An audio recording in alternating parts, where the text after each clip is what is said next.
Hello again once again. Wait a minute. Hello once again, everybody.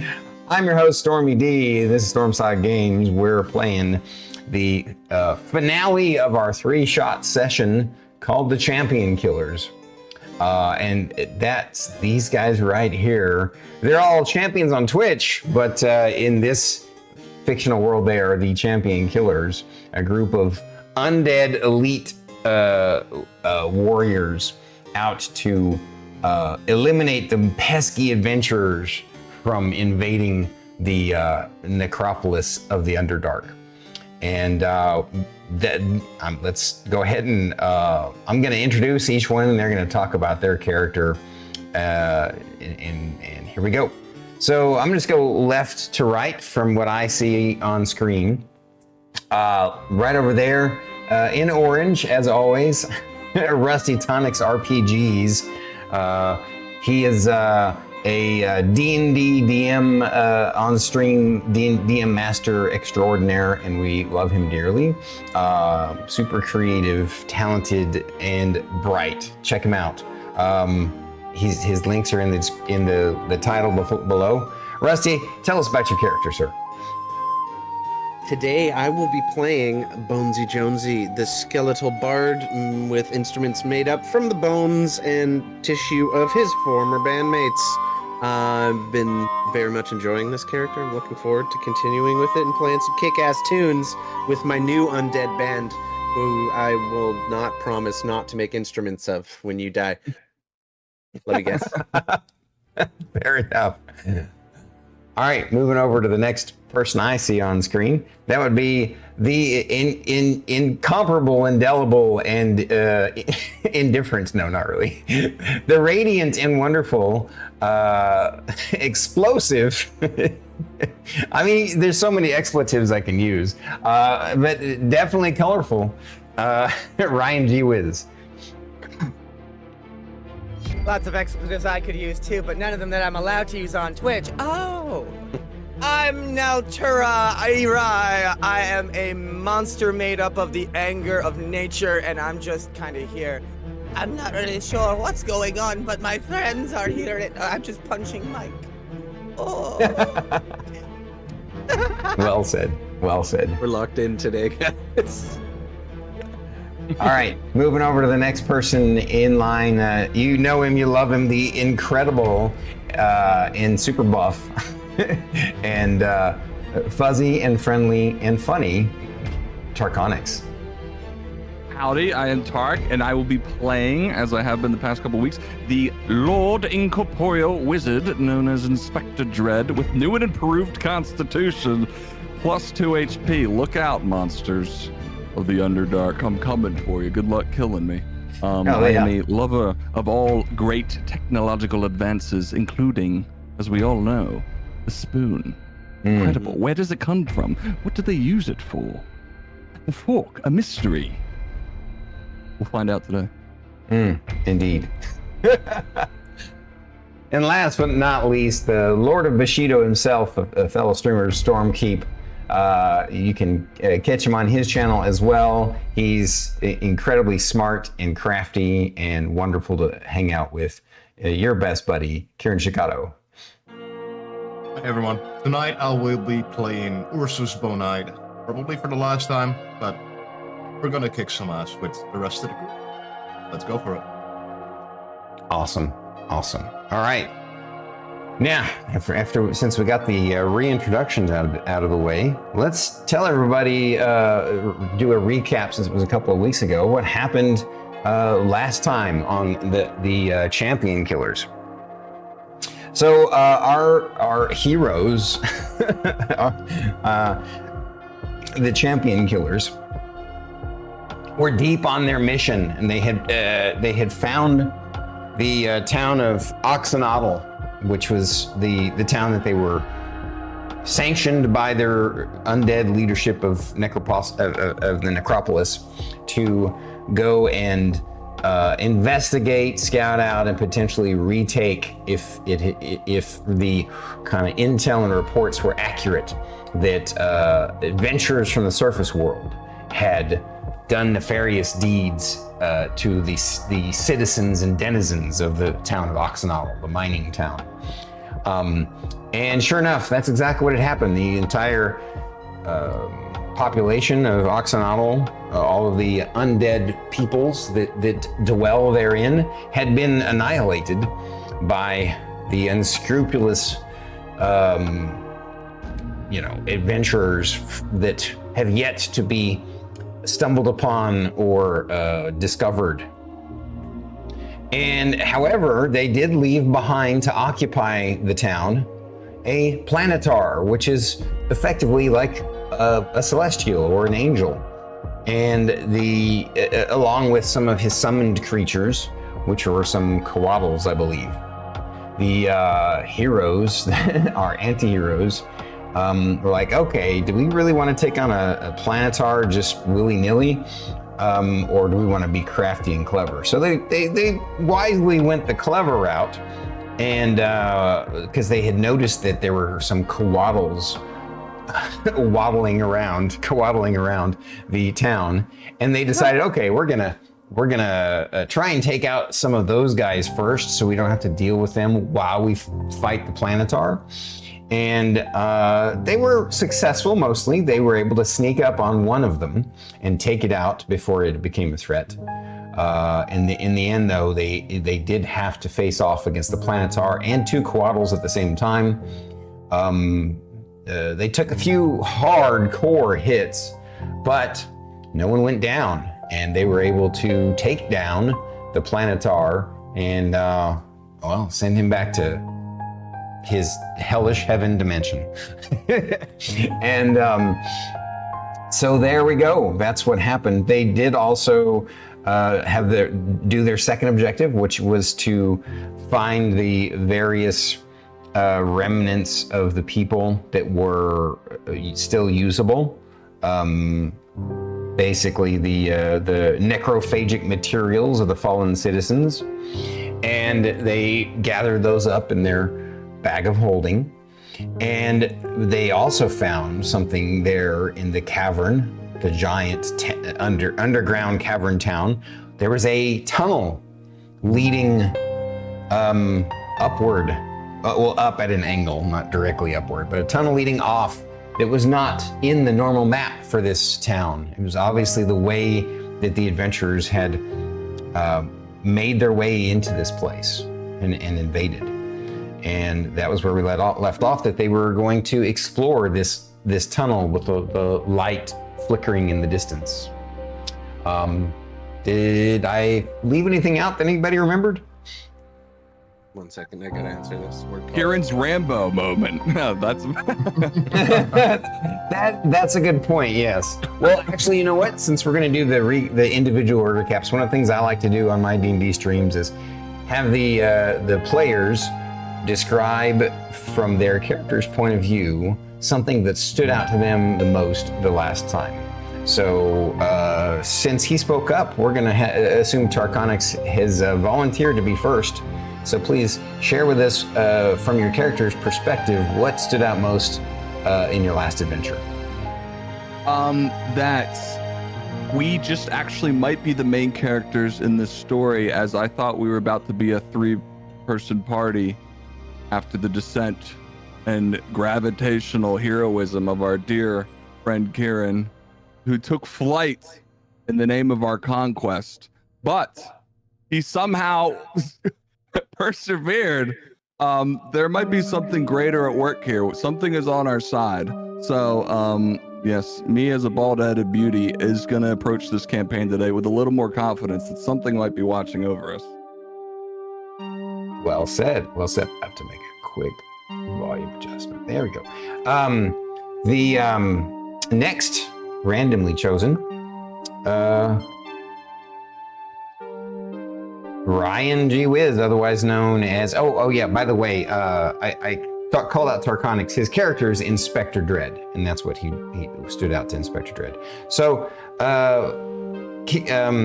Ryan, Naltura-Irai, what stood out most to Naltura-Irai about the last adventure?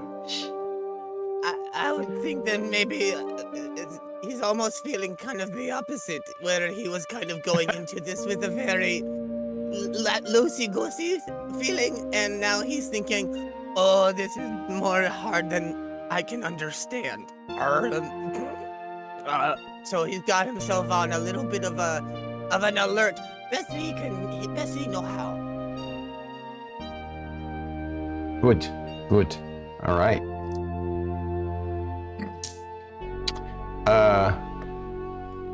Kirinshikato, also known as Ursus Bonehide. The part that stood out most for me is when we were able to sneak towards the building where the first squad was. We were waiting to go up the stairs, and Inspector Dread popped his head up, through the floor, looked at the quaddle, came back down, gave us a smirk, went back up, and magic missiled the fucker before we could do anything. That was pretty hilarious. That was epic. How's that for initiative? Nice surprise round, yes.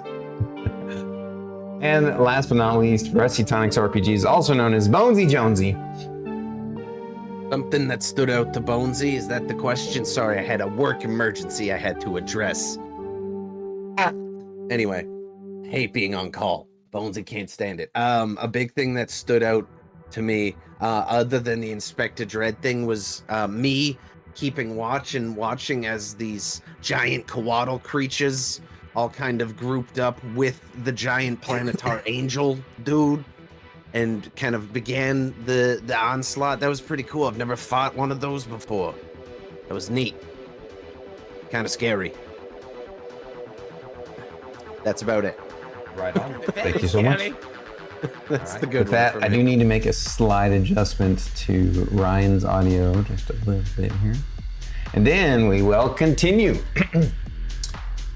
So, you have reported back to your General Balin Savage, the Death Knight, and he has given you instructions to continue your exploration.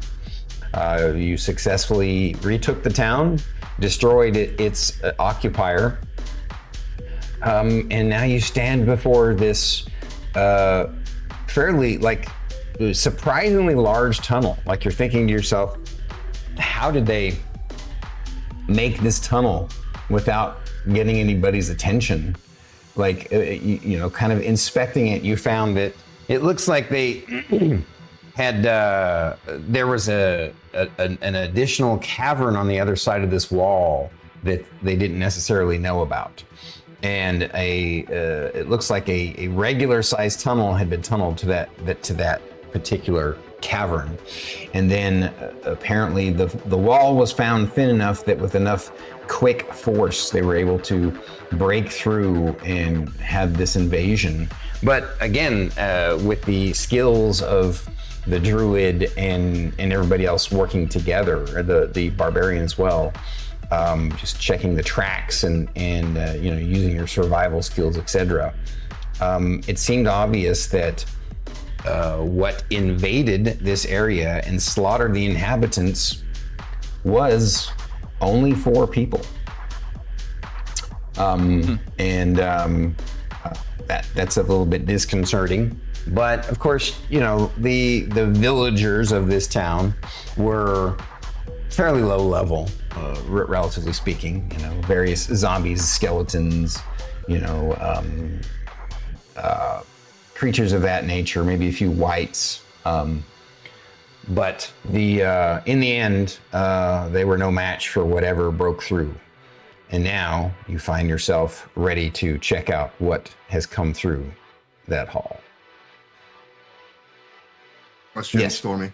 Mhm. The teleportation rod, can we only teleport ourselves, or can we? God fucking. I'm trying not to laugh too hard, but I couldn't stop. I was trying not to laugh too. It's like the It was perfect. I was like, he really wants me to know what he's talking about.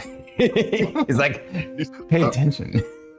Can we Listen here. use the device as well for to get the remains of the villagers? So, Do we just have- to be clear, in case I wasn't before, the teleportation rod that you guys were given is a one-use item. What it does is, once you plant it in the ground and activate it, it will create a permanent teleportation circle in that spot, so that you can use it to travel back to the city of the necropolis, or to have someone, or to travel back through as well. And the leadership had indicated to you that, because of its one-use item, it really needs to be at the best tactical spot, and that you didn't get any instructions that they wanted you to activate it in the town. So you're feeling like that maybe we should hold on to it until the last possible moment. But I hope I answered your question. Yeah, it does. Okay. Do we want to maybe write back about the cavern? We use one of our scrolls. I think we did that last time, just before we ended You the did. session. You did. You had indicated to them that there was a tunnel that had been broken through, and their response back was to, basically, good job.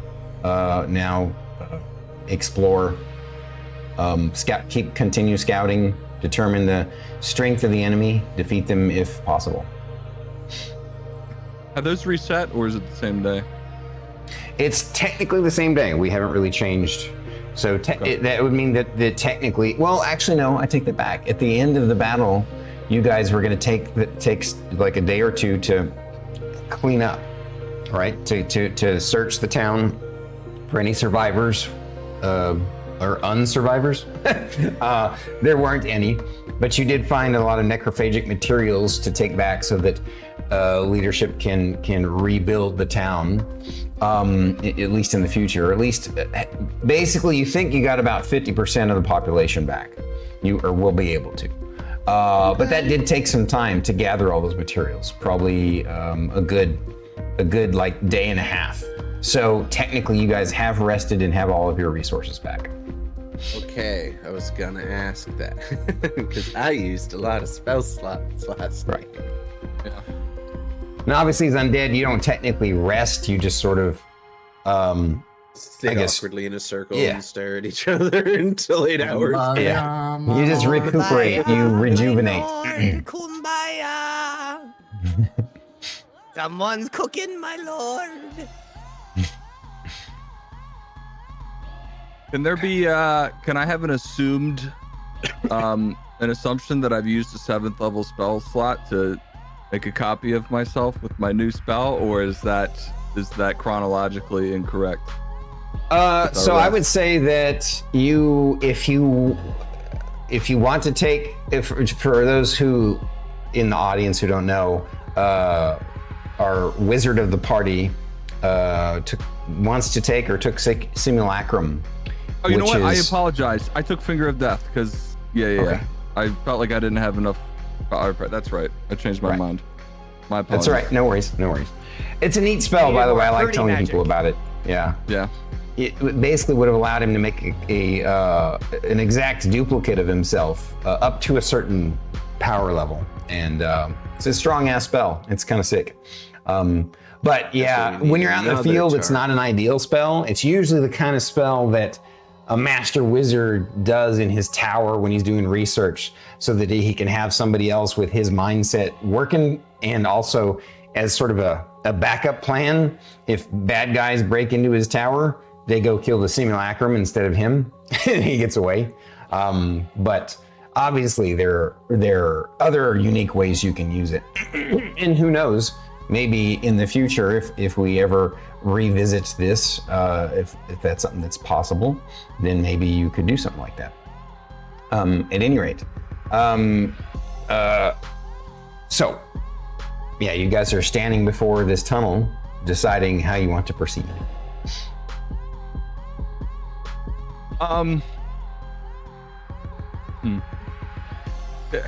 So far, we've kind of just walked straight in a general forward direction towards every single problem.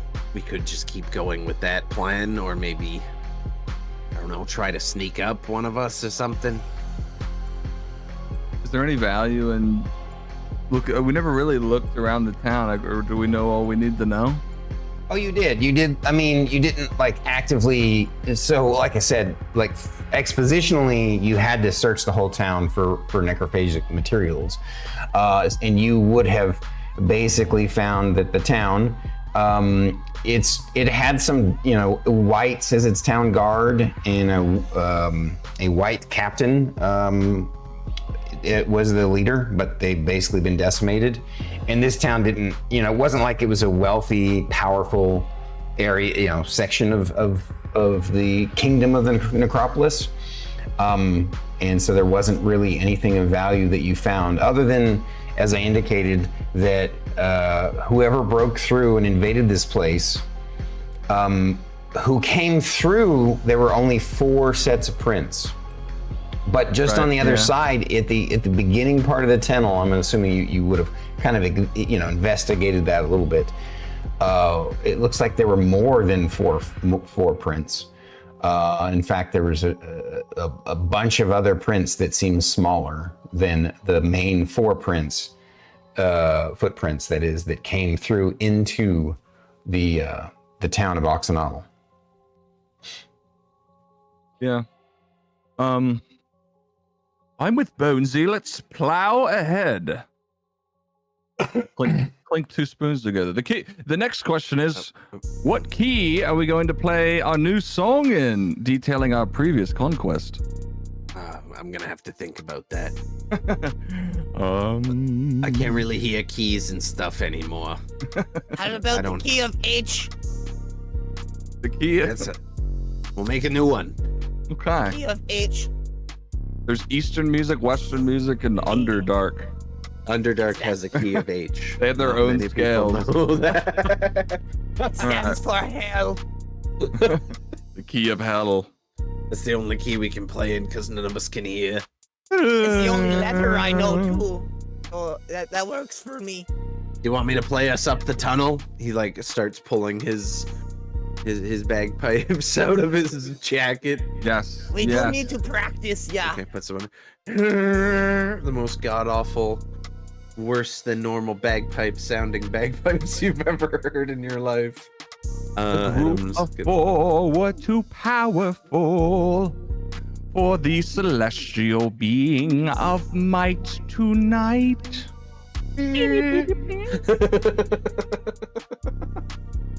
Ursus will take his great axe and start playing on it, and starts moving up the tunnel. We are marching up Just ahead. dancing. We're just playing our way up the tunnel. I rolled a 34 performance check. Just Jesus Right. Christ! Jesus Wow, okay. Christ. So you guys keep performing. There's a weird noise that I have to check out because I don't have pets. I have a plus 15 to my performance. I rolled a 19. Good golly. Jesus God. So you just become Aerosmith with Queen mixed in with David Bowie. All of these, they just start to incorporalize into you as you become the greatest showman alive. Mm-hmm. I incorporate all the Celtic music that Tark hates and torture him with it for the duration of the session. I You was become just Michael thinking about Flatley, the Lord of the parents. Dance. Start my own band. We are the band. We are the band. But we did have a bad last session. He spied for us. Yeah, we might need someone to go scout up ahead a little, but for now we're just gonna announce our presence to everyone in earshot. All right. So sorry about that. I was hearing noises that sounded like they were coming literally from my living room, that I can see over here. But I was like, "Is there a mouse or a rat?" Because it was weird, or a cat. I'm like, we don't have a pet.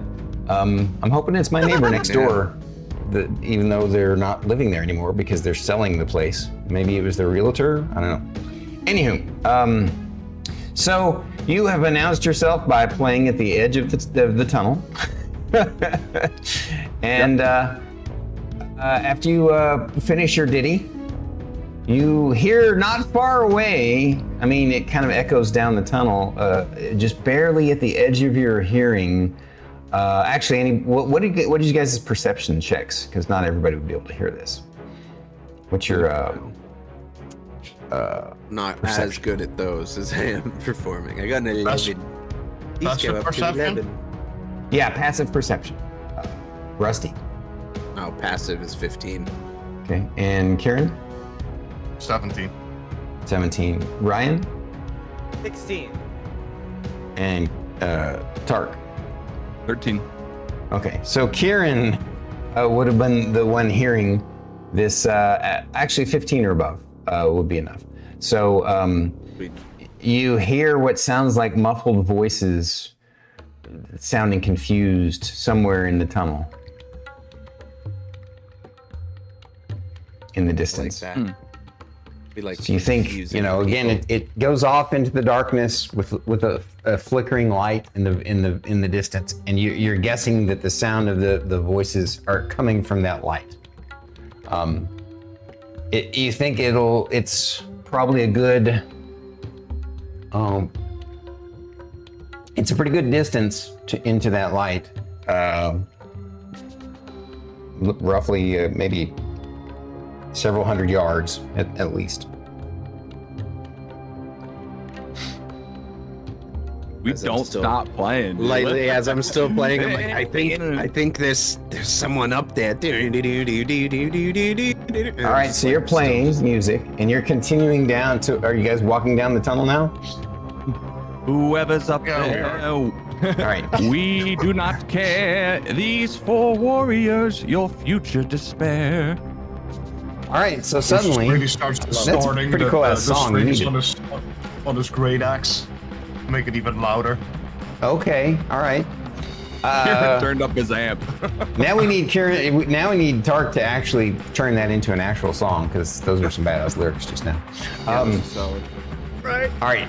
So you guys make your way down the tunnel, and pretty soon, in the flickering of the light looks like it's getting closer to you.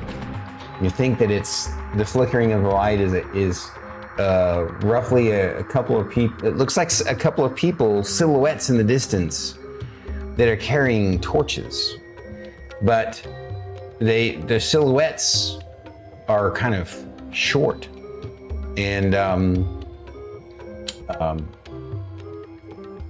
as you continue to close the distance, after a moment, you hear a voice, kind of, just as you're getting to where you can almost make out what you see in the distance, you hear a voice say, "Oi, who goes there?" Maybe this is all you. Oh. You're the singer.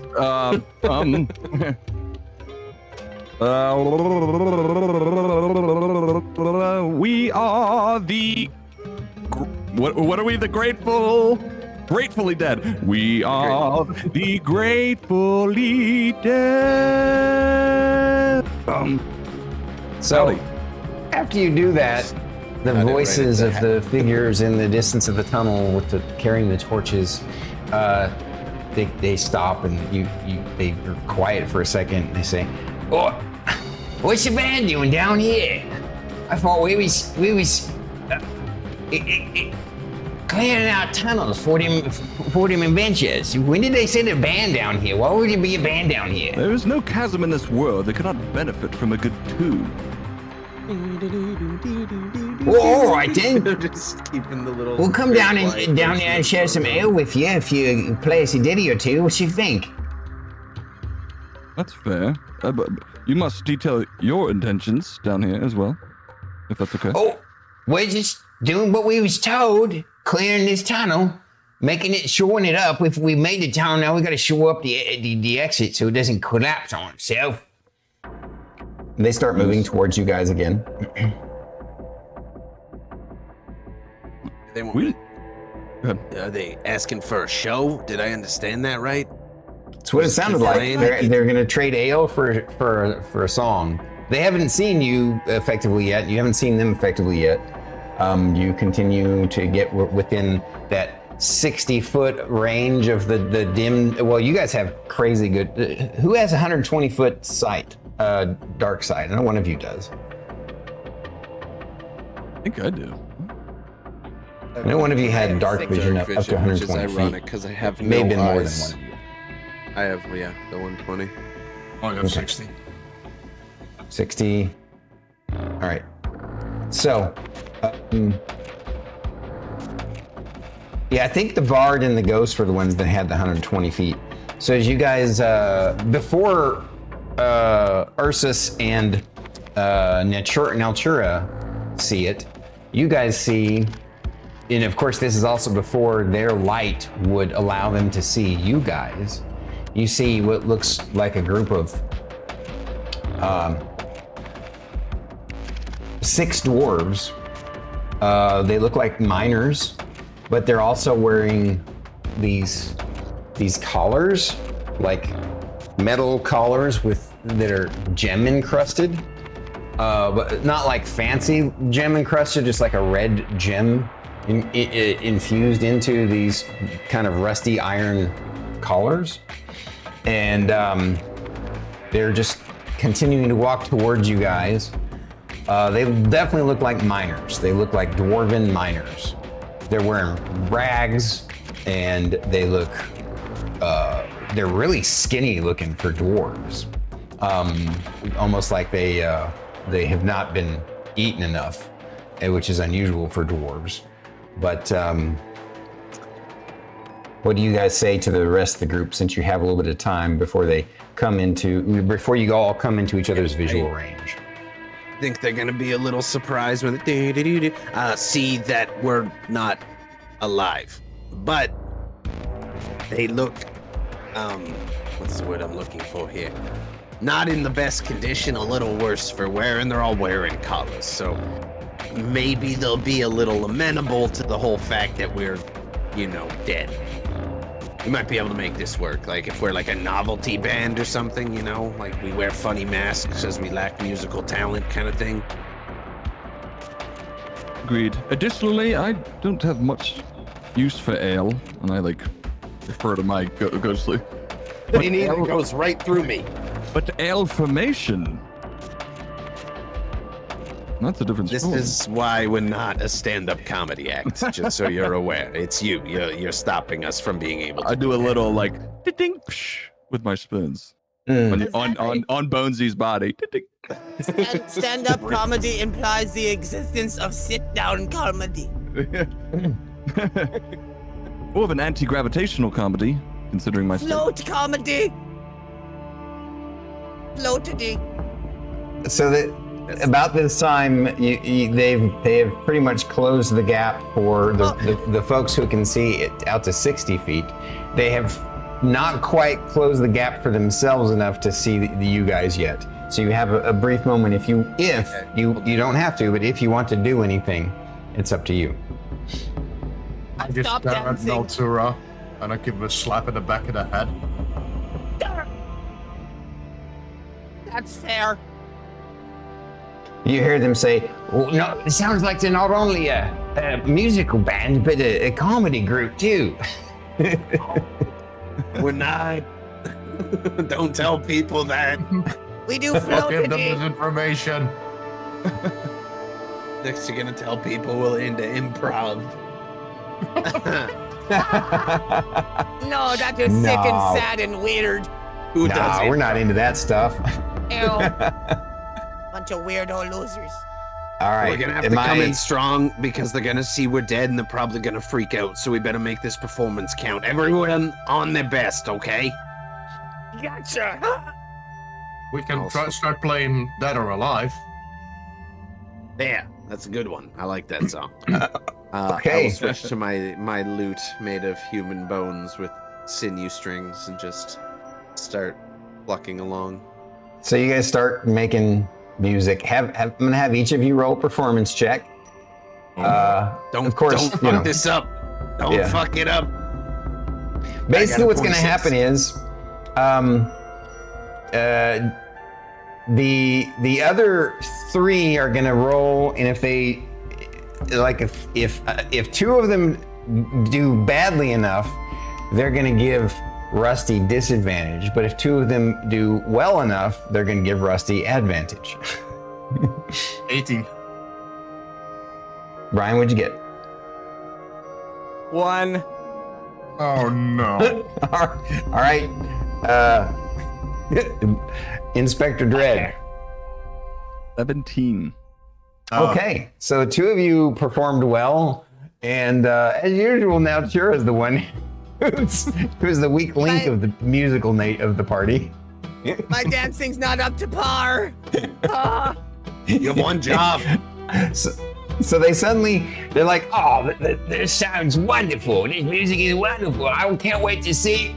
And just as they come into the light enough to, the torch light that they're carrying comes in to illuminate you guys, the singing is going on, and they see this weird undead thing made of all kinds of shapes and bones of creatures and monsters just undulating before them. And they see, behind, Naltura going is to get you. this giant Frankenstein monster-looking undead construct, and this floating wizard ghost with all these trinkets and things hanging off of his vest, and playing his literal rib cage is this undead skeletal bard, and these little dwarves, these little dirty, stinky, crusty dwarves, their jaws drop and they look utterly terrified. We figured that would be the effect we'd have. I sing him a little tune. Have no fear, we might be dead. The amicable solution, be friends instead. Okay, all right.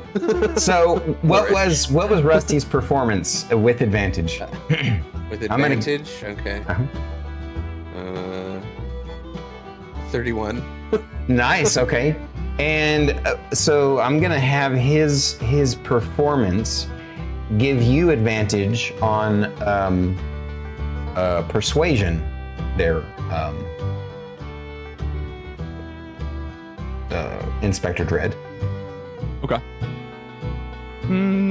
Or actually, I guess. Well done. I guess technically he's the persuading. I don't know. However you want to do it. Whoever, if you want to have the bard roll the persuasion. I mean, you technically were the one that spoke. So yeah. So I am rolling. Yeah. Yeah, you should. But with advantage. An 8. So- with advantage. Okay, because that was an 8. Ugh, the 8's better. Crap. Oh no. Oof. All right.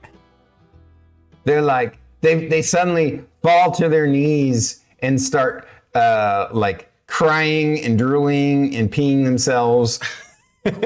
Oh, that's a mess. I take a few steps backwards so I don't stand in the pee. Yeah. Please don't kill us! Don't kill us, Lord. We only came here because we were told to. We had no control. We had no Be way. afraid of us. Don't be afraid. This got really out of hand. Okay, I got this. Luckily you scared all 6 of them enough that they're not running away. They're just dropping to their knees and prostrating themselves. Put my hand on my not druid, and be like, "You're not helping. Just I'll handle this. I'll handle it." Okay. Yeah. And I'm gonna put my bone loot away and just put my hands behind my back and stand up really straight. Hello. We are the Gratefully Dead. It's a pleasure to meet all of you. We can see you're in a bit of a pickle in that, well, you've been commanded to come down here, and we're down here, and, well, if things don't go well for you right now, you can imagine how things are gonna be in a few minutes. But we're in a position to negotiate a little with you on behalf of us. So, my first question, and this is really the important one. Who sent you down here?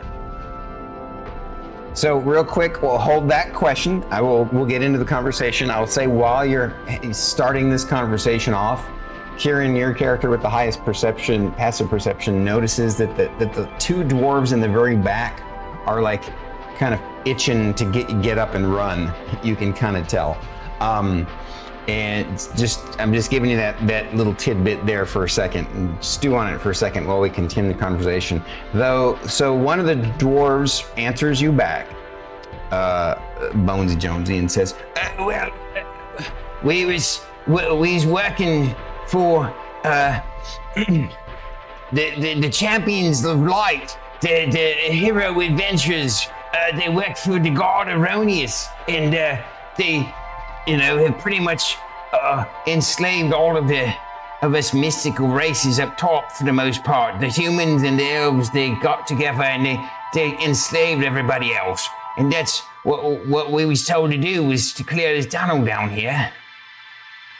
While Rusty's having the convo, Bonesy's having the convo, I'm gonna just move around the group and stand behind the two dwarfs, the last two dwarfs, and just stand on my axe. I love that. So, all right, just keep in mind, like, you're facing off in a large tunnel, and they're ahead of you, and your plan is to walk past them and get behind them? Pretty much. Okay. If I step on toes in the way, Oh, they're gonna run, dude. Yeah, as you start to... Don't mind him. He's fine. He's nice. He's like a big friendly giant made of flesh.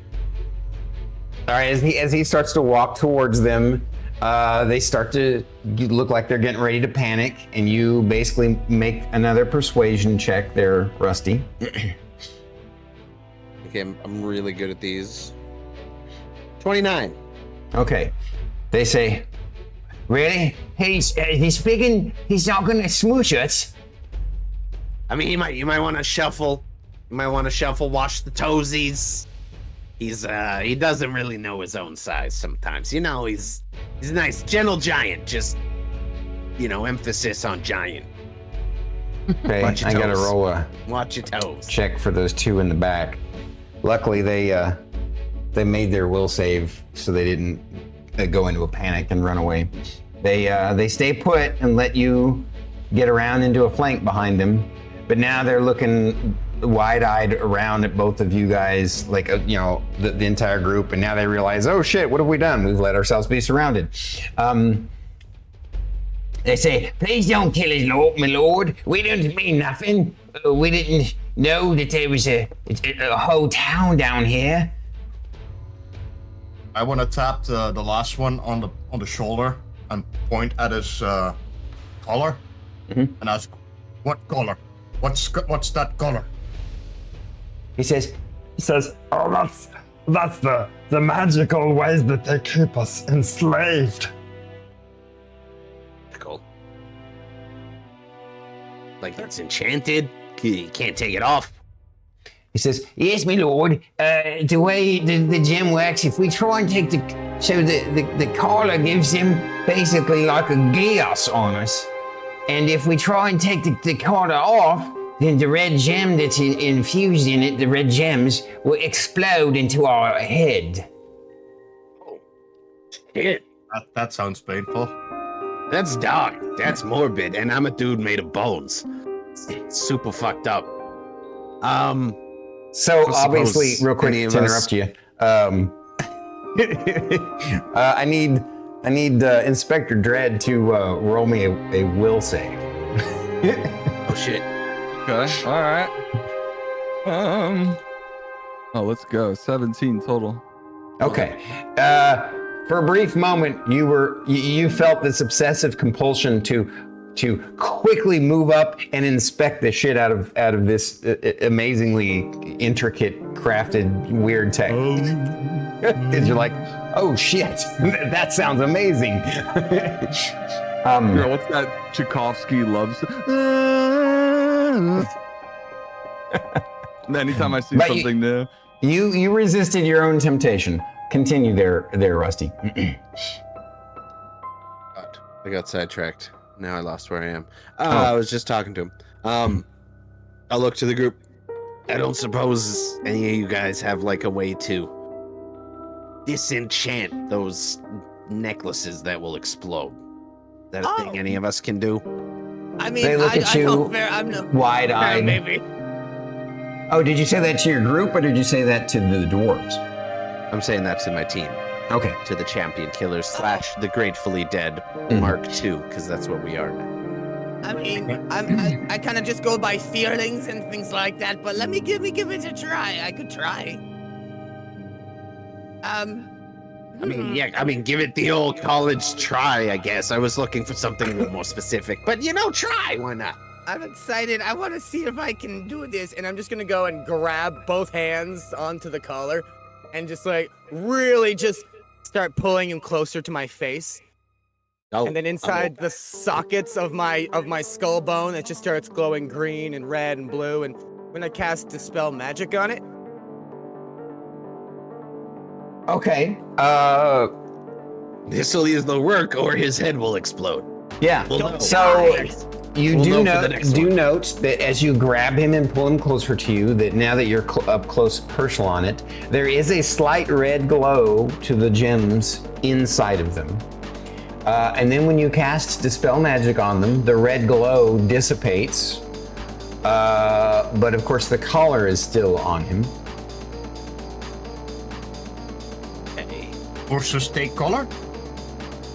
I think maybe take collar now, big guy. Yeah. did it work?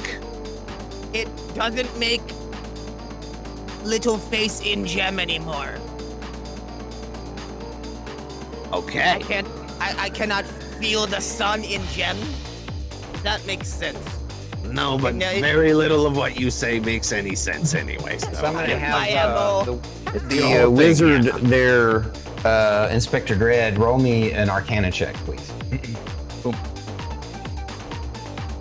Let's leave it on just for now while we're still negotiating. The druid can also roll it, or not the druid. The bard can also roll this Arcana check too. 21. Yeah, the 9.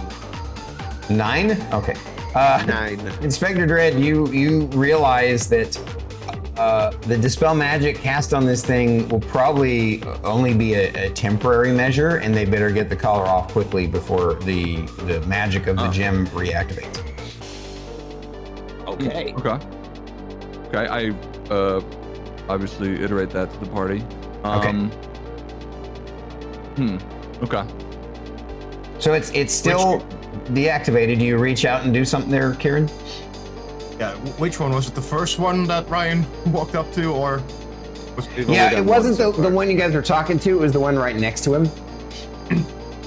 I sigh, pick up my axe and stomp past the group again to the Uh-huh, first one. And I put my hands on the side of the collar and try to rip it off. All right, go ahead and roll me a strength check. Basically, be Going like a strength to, saving throw, or an athletics inspire check, whichever you. one's better. As that's happening, I'm gonna play a little ditty on the Okay. on the lute to give you an inspiration. Yep, 22? That's without the You inspiration. did not need my inspiration. 22. You said, huh? Yeah. Yeah, you are able to crack the collar right off at that point. Okay, that's 1. I we go. walk up to Inspector Dread and hand him the collar, because he was obsessed with it anyways. Oh, goody. You can use that in the He's future. all, Who knows? Now he's going to be occupied for the next 15, 20 minutes just Okay, he's inspecting busy. this That's thing. fine. Gives us time to talk. See, we helped one of you. Now you can help one of us. For every question you answer, for all the help you provide, we'll take another one of your collars off, one by one, until everybody's free. Yeah, They I'm look pretty at sure each I can other. do that again. I'm not sure. We might have to get some of you on layaway, depending on magical resource distribution, but we'll see what happens. The never done that guy who before. seems to be the That was leader who's really been cool. talking to you. My lord, if you don't have to take these collars off yet. If you want, we can. We'll be happy to give you any sort of intel that you might need. We can tell you what's up behind us, and as long as you promise to take good care of us, we'll do whatever you want.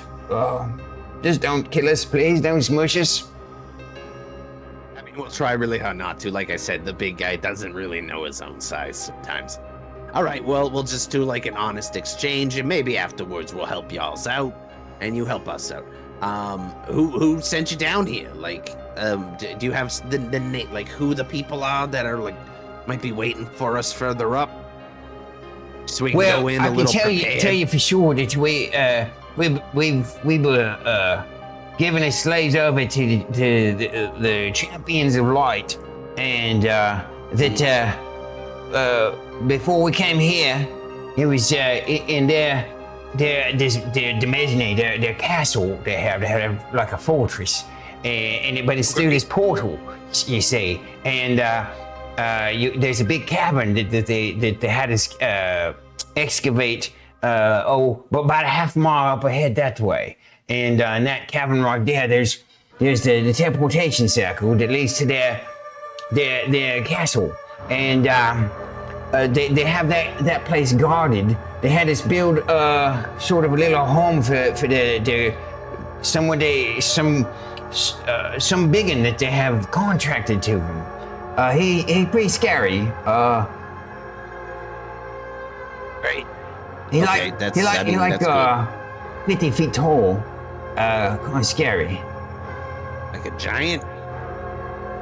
Well, sort of. Or not like he's like a giant of giants, as it were. Great, even better. The fuck are we supposed to do about that? Out of his nose. One of the dwarves says, I heard them, and they were saying that their mercenary was an Empyrean. and the guy says, "Oh, it's what Roddy here says. It's Empyrean, whatever that is." I'm gonna let the bard and anybody who has nature can roll nature. If you have history, you can roll history, or history or nature. 9. 14 nature. 28. Damn. Okay. Big brain. 28. Kieran? Did I say history? History. Yeah, I'll roll on nature, but I'm not very good at those. That one. Nice. Oh, okay. All right. So the as usual, the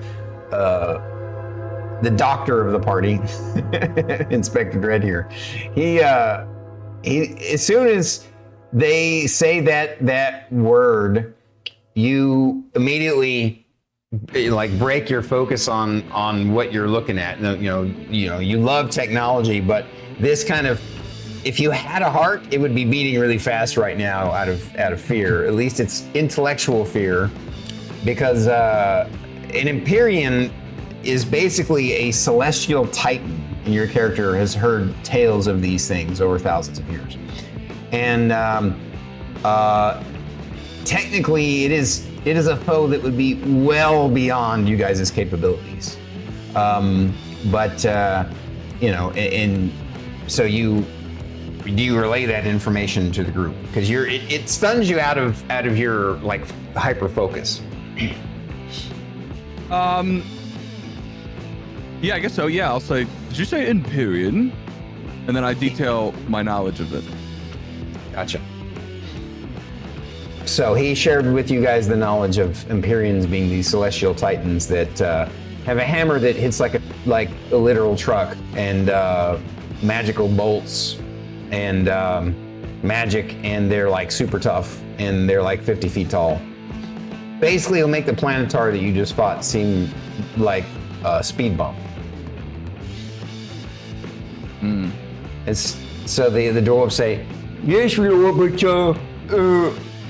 he really enjoyed our ale. He drank up almost all of our stock. Right now, I believe he's taking a nap. "Oh, yes, my lord, that is an accurate statement. We had to make him a bed and such. I believe he said, we overheard the talk, and he's contracted to the champions and stuff. So right now he's over there taking a nap. I mean, I can't say I blame someone taking a nice nap, but you say he likes your ale. Well, he drank it all. We got this last barrel that we were going to share with you for playing the songs, but it looks like you all don't really need to drink this. I mean, the meat bag over there might enjoy a little top up, but yeah, the rest of us are kind of, struggle with the containing fluid type thing. We're very dry. I mean, even That being said, based the on meat bag you call a information meat you've bag is given actually a me. construct, so he can't really imbibe either. I mean, he can fake it. That's true. but He doesn't experience anything from At least it doesn't fall right out of your rib cage. That's all I'm saying. It stays in there for at least a second. But if this giant of giants likes the product, likes the mead, we might be able to make that work for us somehow. Like slip a little something in the mead that make him not feel so good, or just outright kills him. I don't think we have anything that strong, but the possibilities are there. I can Alcohol turn into a burns. scorpion and go sit in the barrel. So the And then when he dwarf eats says, "Where?" Wait, you're gonna let him drink you? I can then turn into a giant big thing in his stomach and burst Just out. start scorpioning him on the inside. That's dark. That's fucked up. Yeah, it's fun. I like my brain. I mean, if there was ever a time to druid, it's now. What's a druid?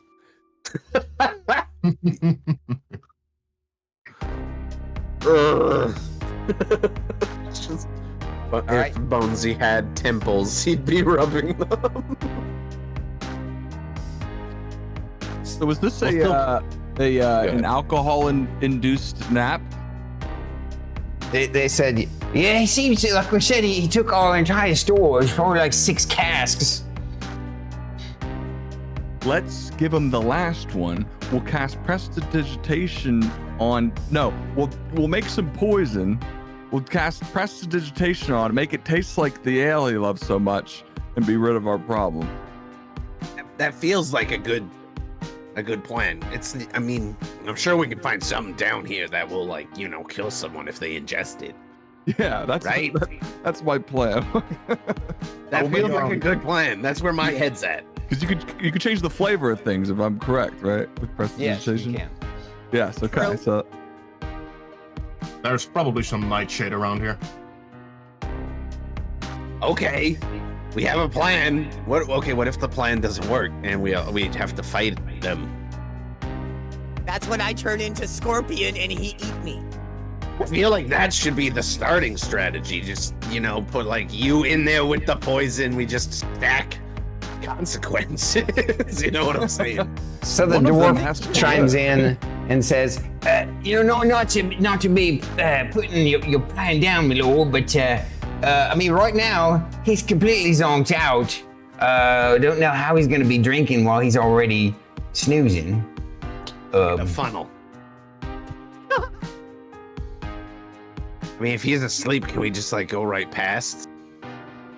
Or just kill him in his sleep? Just Well, I believe he's the one who has the sort of some sort of magical artifact or relic that activates their portal.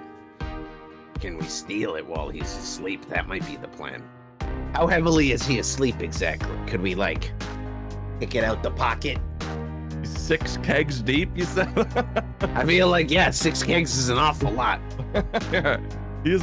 Okay. He's a very big BMI. guy. I think stealing it's the obvious plan here. That's a good first plan for sure. And if it goes sour, it goes sour, and we go sour with it. I mean, I can make someone invisible for a minute. We could really stack the deck in our favor here. I could simply cast telekinesis and move the object towards us Ooh. without. All right, Well, magic noted. man. Okay, look at you, fancy pants. We don't all have telekinesis. I asked the dwarves, any estimated weight on this object? He says, well, it's I think it's I don't know. It's like this thing that it's like it looks like a keychain on his belt. It shrinks or gets bigger depending on who's using it. Oh, it's a keychain, so it's like locked on him. Maybe he has a carabiner. Yeah. Just a little clip. We just clip it right off there. We could just Yeah, use it's one the of those- staff and send them back, and it's their problem. Yeah. That's not a bad idea. I'm just saying. I think we need to go pick some pockets. You know, we need to rob this guy. We need to rob him blind. And if he wakes up, I will distract him. And then we got the beer. We got the ale. You could use that as like a, hey, good morning. We got this for you. I mean, there's that. We also have like our teleportation sticky thing. Doesn't that like make a permanent circle when you use it so you can come back and forth? It Am I understanding that right? You do note that you were given a briefing on the device that it requires 1 full minute to fully activate, to create the teleportation circle, the permanent teleportation circle, and then you were that's just to activate. To make it, it takes 1 full minute. I feel like they want us to place this on the other side of that teleportation circle. You know what I mean? Like we get into there and we're like, bam, undead army in your basement. It would be a good idea to have a direct line, yeah. I feel like that's why they gave it to us. Like they may not have expressly said that, but having a foothold on the surface world seems like something the undead council or whatever, the council of dudes would appreciate. I think so. Ursus not smart, but if we put teleportation down, they can use as well. I'm pretty sure Council not happy if Titan spawns in basement. That is a good point. You're not supposed to be that smart. We could ask them, and I expand the scroll. That's Come good. on. Yeah, let's commune. Let's commune with the boss. 5th level. FaceTime. FaceTime meeting at 5th level. We hope this scroll finds you well. So Oh, no. before you can start Go back doing on all my that, the name. dwarves ask, "So, my lord, did we give you enough intel? Can we go that way now? We'll promise we'll figure out a way to get our own collars off once we can get far enough away." Like one of you has it off already, so like you're ahead of the curve. Do we need anything from them? We don't want to just like I'm gonna like look over my shoulder where they can still hear us. I'm like huddling. They're We're gonna wanting to let them basically go right? back the way you guys came from to the village. They're like, we'll gladly be your slaves if you'll treat us better. No, that I don't like that. I'm not big on the whole, having my own person thing. I can tell you if you go that way, sooner or later you're gonna encounter more of us, and they might not be as friendly. True. Then you'll end up on dead slaves. Yeah. Not bad. Or just dead. Or just dead. Yeah. Well, we noticed that we didn't tell them this, but in the lake that's in your town, that mining town that we came across, there's a tunnel system. Looks like it's underground stream. We can make our way through that and escape if that's all right with you all. One more second, rehuddle. I'm gonna get in. We can let them go, right? We don't want to just like surreptitiously go back on our word and kill them all, do we? Like they're good to go. They're quite boring. Ursus idea. What? Remember Dragon? We sent to Dragon. He had food. Dead? Oh. That's so funny. That's really funny.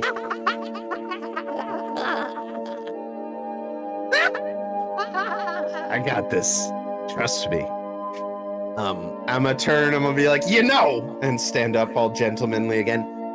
You could do that. You could go through the tunnels. That would work. That would probably work. But if you continue down this way and then go that, and I'm gonna give them step-by-step instructions on how to get back to the dragon's den. So they will arrive and likely be eaten. I'm going to try to persuade them to go that way. I'm gonna be like, I think that is probably your best course of action if you're gonna try to get out of here safely. As long as you avoid any more undead types, should be good. So go ahead and roll me your Now, persuasion Tura. check. Naltura is cackling the whole time. It's a 28. Rolled a Oh wow, 13 okay. plus They 4. seem utterly convinced you have their best interest at heart. And you shouldn't encounter anything there. You should be completely fine. Just, maybe as unstealthy as you want to. Good luck. Have fun. So they go bounding down the tunnel back the way you came, through the village of Oxenotl, and you hope that they follow your lead. Love being evil. I'm just saying. It's nice. So now you guys are We're still living. We're not just gonna let you them guys are go. basically halfway through this tunnel, and you've been given this intel that the next guardian you face is an Empyrean, but it's asleep. So you have options to consider. You've discussed a few. What do you want to do next? I think we sneak up. It's time for sneaky sneaks. Yeah. I'm gonna use commune with nature again to see if I can spot some nightshade or other poisonous plants. That's good. Yeah, So- do we remember to grab the cask from them, or did they leave with it? They left with it. Fuckers. It's fine. It's fine. They can have a last drink before they're Well- eaten by dragon. And to be honest with you, in this area of the tunnel system, there isn't anything that much growing down here. You think about the town of Oxenotl, it was a mining town. They mined minerals, stone, and necrophagic materials. So undead don't need to eat, or they don't really use much herbs or plants. So there wasn't really a lot growing except fungi. Now there are some poisonous fungi. Actually, I'm going to retcon what I said. I'm going to say they left behind the barrel because you gave them a bright future. Right? Especially if it And breathes that fire. a dragon will be breathing fire on them. Exactly. I don't feel guilty. Oh, Feel come on. This would be justified. so much fun. Let's try to give him the poison I ale. really think it would be fun. And let's say he lives. Big deal. We were at this point anyway. He didn't Okay, know. so yeah, how about we do both plans? We poison the ale, and we just leave the ale where he'll see it. Maybe he'll be like, "Oh, I was drunk and I forgot to drink this last cask of ale, but there's a bunch of poison mushrooms in it." But like completely independently of that, like that's just happening one way or another. Whether we're here or not, we're leaving the cask. But we pick his pocket, and We we cover- take the. All bases. I don't have a nose, but you can infer. It goes through. It's right into the skull. I think we do both. We can play it by ear once we see what the situation is. I think we're just gonna be a simple grab, snatchy thing. I also think we should reach out to the boss. I think that is a good idea. Right, yeah. Yep. Right. All right. Figure out So you're what gonna the reach out next to the steps bosses? are. Yeah. Tell me what you say to them in 50 words, I believe is what I had said. It can be whatever you want. It works. Good morning. Strong start. Good morning. Really? Still alive. Hope you're well. Large Empyrean up ahead. Might be last scroll. We'll update later. Maybe. It's what they want us Hopefully. to do with the teleportation thing. Yes. Any reconnaissance on what to do with staff? That works. Okay. It's like we don't want to put it in the wrong place. It sounds like they want a quick Oh, foothold, also- but Also, Yeah. Celestial dead. that's important. Gotcha. Oh yeah, that you would have actually. You had already told them that you killed the Planetaur. You would. Well, I guess we didn't roleplay that. We wrote though, the so scroll yeah. beforehand, right? Yeah. That's true. You'd used the scroll beforehand, so you actually haven't reported back that you successfully defeated the Planetaur yet. So we'll just say that you say you say, hello, we're still alive. We defeated the Planetaur, took back the town, found the materials. Half the town is left. Explored the tunnel. Apparently, there's an Empyrean up ahead. It's asleep. We're gonna try and figure out what to do next. Where do you want us to plant the teleportation circle? Is that about it? Pretty much. That checks Okay. out. All right. So they respond back. Excellent work on pressing forward. Empyrean, not a threat you can deal with, except you can get the drop on it while it's asleep. However you choose to do that. If you choose to do that, the risk is yours. Proceed cautiously. You can decide. By the way, I would also assume that you would have told them that the portal from the humans above, from the surface dwellers, is in the Empyrean chamber. You would have added that to your note to them. They said, it's up to you if you want to plant the teleportation device on this side of their portal or the other side of their portal. If you can get past the Empyrean, it depends on what you think is the best tactic. We will trust your instincts. Personally, I think we should just get the thing. We take the portal to where these fuckers are hiding, living, and we bam, teleportation sigil, undead army in your basement. I think it's the best plan. Gorgeous plan. Let's get started. Sounds sexy, right? Yeah, I have to pee so All bad. right. Can I pee? Can I pee? You can pee. Right Go now. piss, girl. Right there. Right, I will upcast commune with nature and find poisonous fungi, which we can put into Okay. the. Go ahead and roll me. What does the commune with nature do? It just gives you a. It's not a spell. It's something I have as a barbarian. Right, no, but what does it do?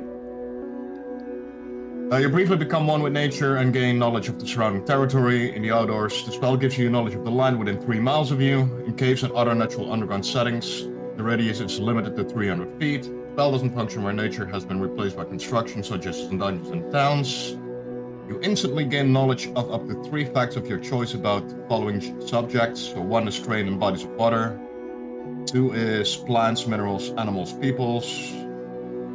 All right. Powerful celestial, faith hands, blah blah blah blah. I'll say this to you. You do your communing with nature. You go Zen moment, and you realize that this tunnel is just a mining tunnel. There's not going to be any fungi in it, but there were some fungi in the entrance cave and also near the underground lake back in the town of Oxnottle. So you could quickly get back there if you wanted to hoof it, and basically grab as many mushrooms as you can. I will point at Naltura and say, you can shapeshift an animal. You can run faster. That's true. I can do that. So I will have picked plants, celestials, and influence from other planes of existence. Okay, gotcha. So do you guys, I'm assuming you let him borrow the bag of holding so he can put the, or I think I gave somebody a Heward's handy haversack too, didn't I? I thought I did. Maybe I'm wrong. Either way, you guys give Naltura, you give them a storage device of some kind to grab as many mushrooms as possible. Lovely. Just grab whatever you think. I'm sure it's all bad. Don't test them. Just bring them back.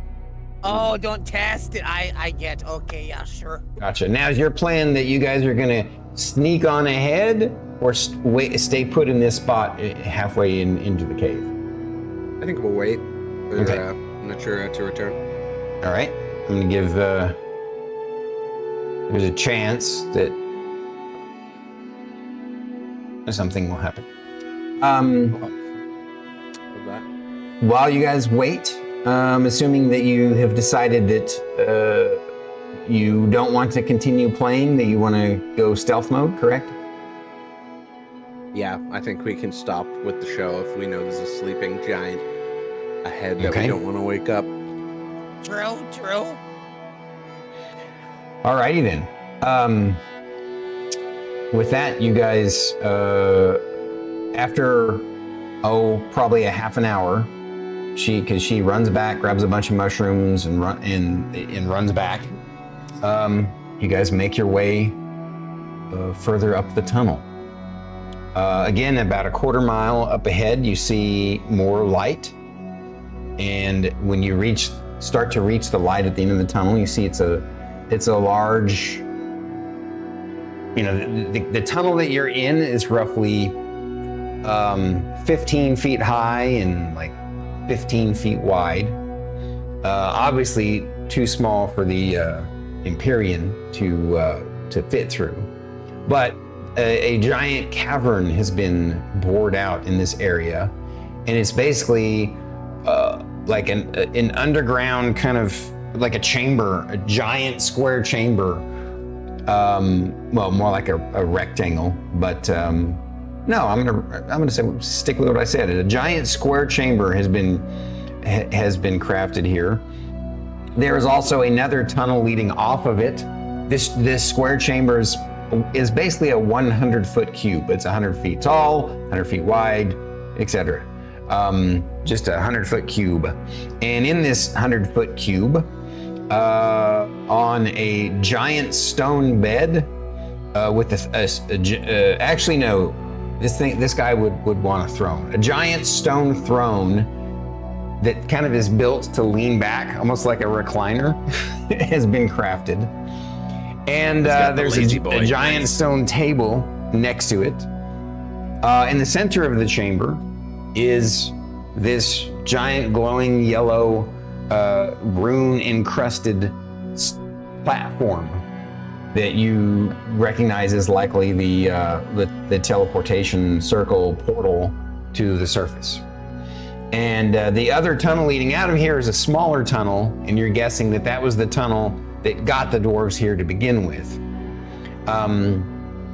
And of course, laying on that throne, snoring heavily away. You guys heard him before you even saw him. Easily 100 feet away from, more than 100 feet, like 200 feet away from this tunnel as you were nearing. You could hear the snore of this guy. Sounds like 10,000 chainsaws. And yeah, you're standing at the edge of the tunnel, seeing him. Well, I'll just show you what the model looks like. Just a sec.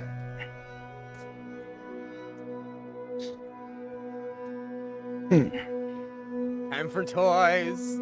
I still think stealing it's the best plan, but worse comes to worse, we just fight Oh, him wrong- and someone wrong, grabs it and runs. Wrong camera.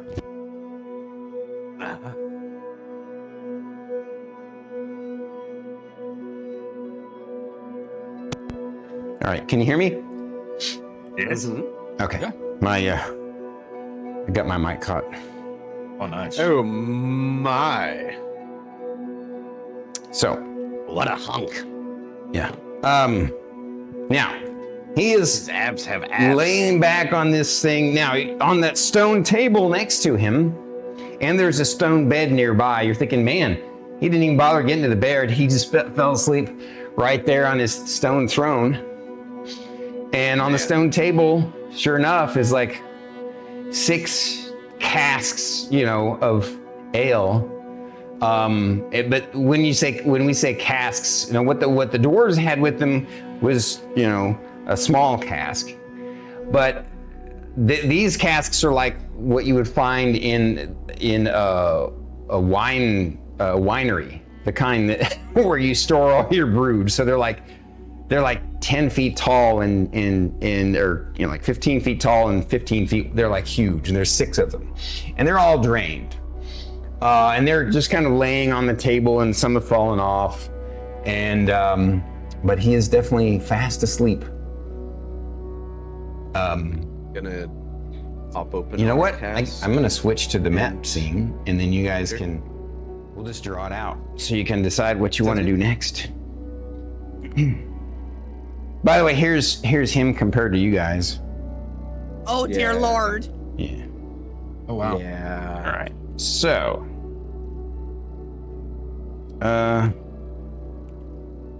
you all have come in. Can we Here. be like a Megazord and we combine our bodies to make up for the size difference? Yeah. That's the solution here. Stormer, we have a new plan. We're gonna be a Megazord. New plan, Power How did we Rangers. think of that sooner? Mastodon. Triceratops. Vicious squirrel. Who let that one in here? That's new. Oh God, it's the strongest one. Ah! It always is. So you never expect the squirrel. I got attacked by a squirrel once. It was horrifying. Sorry Did you about that. step on it? He tried to crawl up my leg, and then he kept trying. I kept kicking him off. He just Sure, kept you trying. did something to deserve it. He was going after me nuts. I mean, my nuts are something to covet. So I'm gonna That's have fair. you guys slightly off the map because you guys are kind of in the tunnel. that's a good call. Can I assume that you would have left the big guy kind of a few feet back, and that the stealthiest guys would have kind of crept up? That makes sense. I'm definitely very stealthy. Yeah. You're actually very stealthy. No. No, I'm not stealthy at all. Even a little bit. He makes dad noises every time he moves. He's just always like, ugh. Me too, man. So here's his throne. Here's the. The open Oh yeah. mouth. So these casks are basically barrels. I oversold them. They're not 15 feet long. They're just big barrels. Okay. Where'd they go? Donkey Kong Maybe size. he'll think that like the dwarves came back and dropped off their extra cask that they forgot they had or something, you know. No, we could even write a note on it like from your dwarf friend. Does anyone speak dwarf? We could put it in dwarven runes. I barely speak English. All right, I'm gonna slightly That's retcon. true. We're just like I said, they're barrels. The casks that they talked about are barrels. They were carrying the barrels, and they're that size. So there you go. Well, look at the kitty, my kitty. Okay. We're just like a bow. Can I assume that I have like an ancient string, which is one of my favorite toys that I tie into a little bow, a red string, and I place it on the barrel. Like a,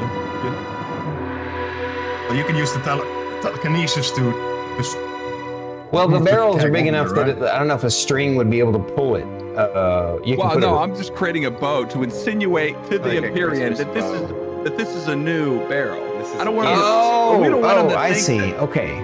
We don't want him to wake up and be like, "Oh, I wish I had more." Like You don't we have know this guy's illusion gonna- spells? Oh wait. I have other thoughts with those. Okay. Yeah, no, I am wearing I'll, a fancy silk jacket. You could always cut a piece from here if you need to. I'll let you roll a Snazz 50-50 it up chance a that bit. you have some sort of fancy ribbon or Is this percentage? One cloth, of your- something or other. Yeah. modern inventions you've coveted for so long. You want percentage? Ribbons. 50-50. Basically, roll me a, or I'll roll it for you, and you tell me high or low. Okay. High or low. I'm going high, baby. 61. So you do have something. well done, sir. Ribbon rolls.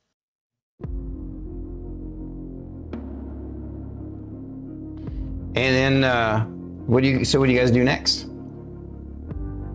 So we want the thing, right? Yeah, What? I'm gonna What's put the the mushrooms in the cask. I'm gonna like Yeah. crush them up a bit in my hands, put them in, make sure we give it a little shaky.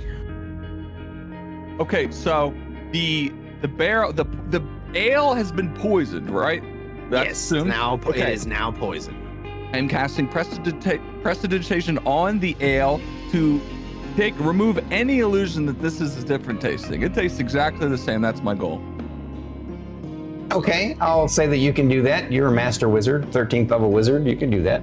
By the way, for folks in the audience, I forgot to tell you all, since the last time, because they fought a dragon and an angel, they leveled up. So they are now level 13 instead of level 12. Put some work in.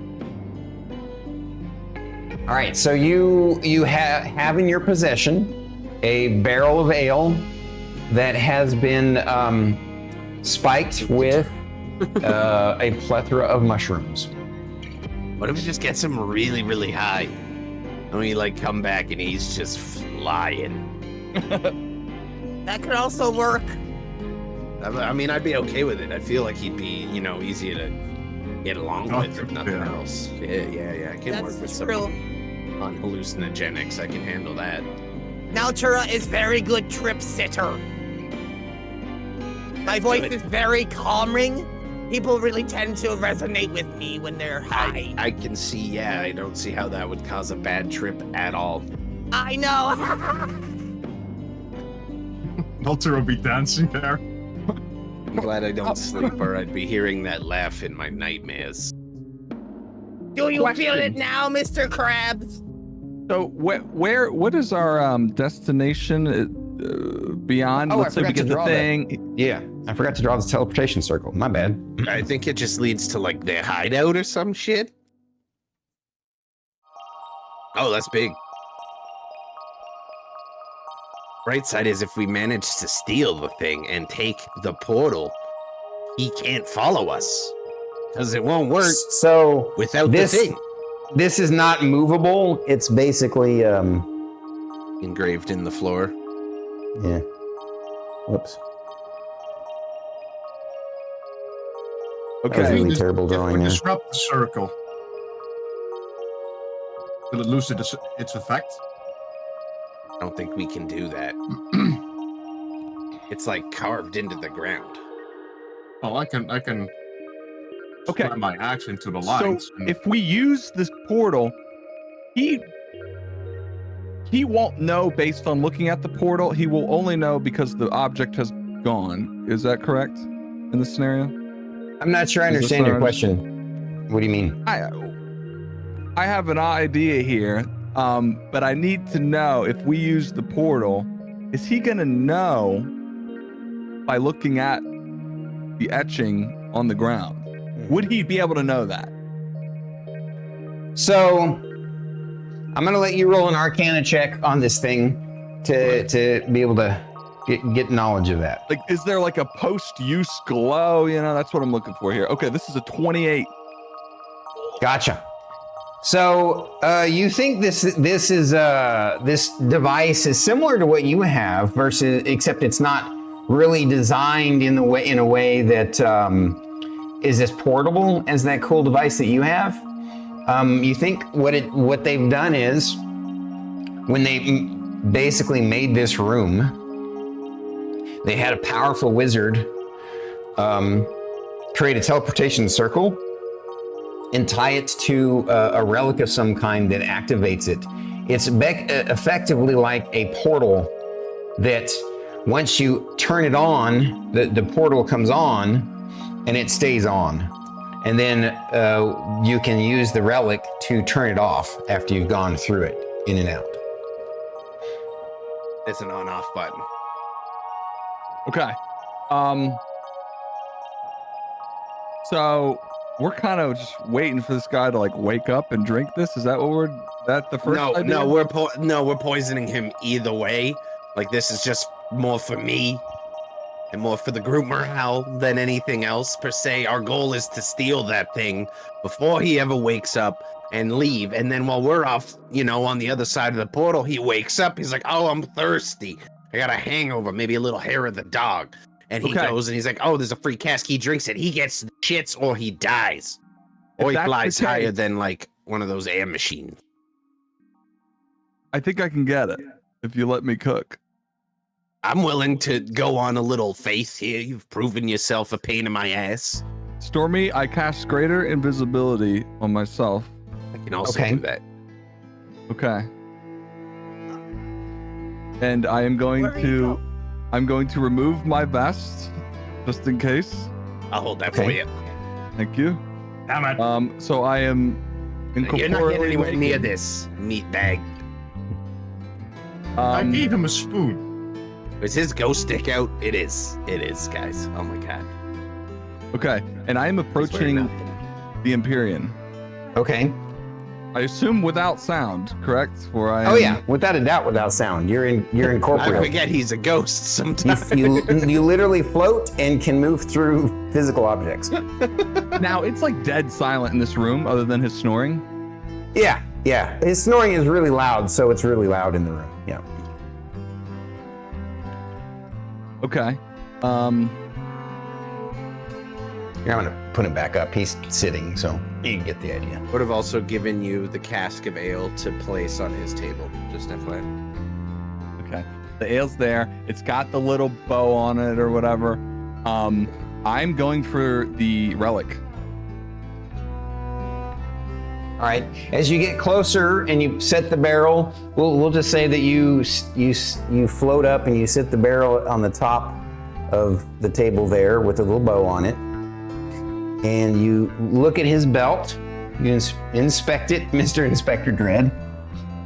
Go ahead and roll me an investigation. Okay. Ooh, let's go. 23. Okay. It becomes obvious that the relic is like a ringed keychain, not a chain, but a key ring, right? It's a rod that's attached through to this giant ring, and as if it were to put keys on, but the ring is effectively, has sort of a leather strap that's snapped in place, and basically sort of attached to his belt. So the way it's attached, you get the sense that it'd be really hard to pull off, removing it without him noticing, as far as, without him waking up. As far as, even a master thief would have a hard time with this without any kind of magical options. I have magical options. I would like to attempt a bait and switch. Okay. And by that, I would like to cast a duplicate version of the item using major image. Okay. He's asleep, so you're able to create an illusion of the thing, like right next to the one that's actually there, attached to his hip, in a way that's just sort of hanging off, so the illusion doesn't wake him up, with the pressure of it. And then I would like to cast telekinesis on his to try to manipulate the weight so that there is not like, you know what I'm saying? Like, I don't want the gravity on this thing. I kind of Okay, want so you're using the heavy telekinesis force- just to lift it up so there's no weight. Okay. It's simply kind of manipulating. It's almost at times,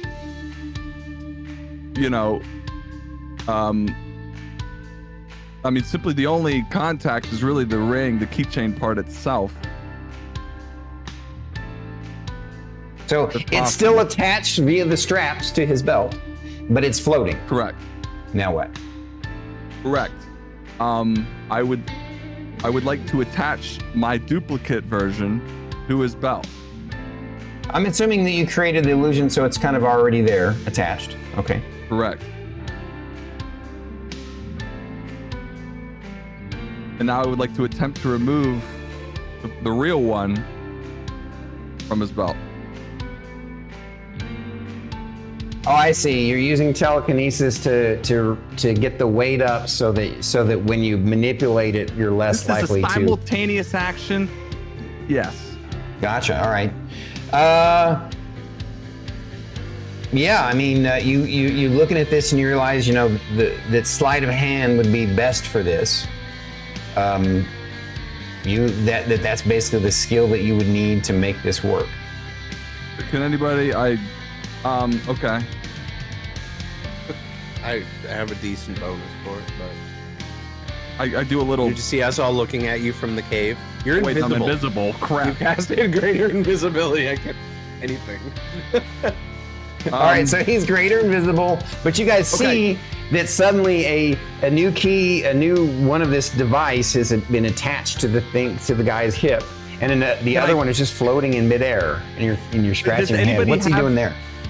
Okay, what's I want to cast or I want to use message to talk to somebody. Okay. Message. You cast message to talk to who? Rusty. You guess- can see them just right at the edge of the darkness of the tunnel. Well, I'm not talking to Karen. I'll wake everybody up. Wow. I'm telling you, Wrong number. I'm gonna tell the druid my plans. I need you to unlock this ring. Take this thing off. Like, You say that to the druid? correct. Okay, what does the druid? You hear a message in your head from Inspector Dread asking you to remove the device that's now hovering, just floating next to his waist. It's still connected to his waist there, right? Yeah, by his straps. By straps. Mhm. Okay, I'm gonna go ahead and start sneaking very quietly towards them, and with every step, I start to crunch down and down and down until I turn into just a regular spider. All right, so you're gonna turn into a spider, and you're gonna crawl your way across the place, huh? Okay. They've got. I think I have a- What is it? Here's a medium-sized green spider. Turns into a spider. So you turn into the green spider, what's and going on there, meatbags? he starts to scuttle away, and the bard asks you a question. The fuck? You're turning into a spider. He's a spider. He can't answer me now. All right. This is going well, I think. Looks like it's going good. All right, so roll me a stealth check with advantage. So the ghost didn't have to roll because he's invisible, he's incorporeal, and he doesn't make any sound. But you are none of those things, so you need to roll me with advantage because he's snoring. Up. And oh no, that's a 6. So- let's try that again. The MacGuffin here, I'm going to use this little black bead as the MacGuffin, is effectively floating, about effectively, I don't know, 15 feet off the ground at this point. Maybe more than that, like 20 feet. While Naltura is on his way towards Inspector Dread, I start picking up my weapon and get my armor straight and look at Bonesy. Might as well get ready. Okay. I don't see this going too Little well either. I'm gonna pull out You the gotta have fiddle, faith. the bone fiddle, and just kind of rest it right on the front of my shoulder and get ready to start playing if I need to distract or anything. Okay. I don't understand what the fuck's going on. He's invisible spider. This is wild. But I'm ready. All right. What did you roll on your stealth check there, Ryan? A 10. Oh my god. Okay.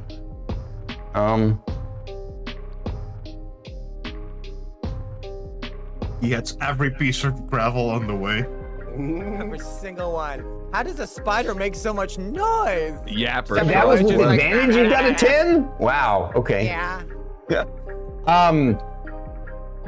For a brief moment, you guys see the Empyrean. You hear his snoring stop. He goes, and Oh shit. you see him looking around, bleary-eyed, and you know, of course, the skeleton freezes. He doesn't seem to spot you. He looks down, you know, sees the barrel with the bow on it, and Oh yeah. sees that he's wearing It's all coming two together. two of the artifact of the ring, and one is floating in the air. And he's like, guess I need to drink more. And he grabs the barrel. Seeing double. He's so drunk. Yeah. he thinks he's seeing double. He picks it up and he chugs that barrel down and puts it down and kind of just relaxes. He doesn't start snoring, but he does kind of doze off. He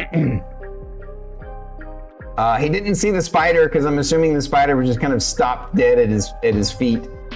And even if he did, it's just a spider. Like, so what?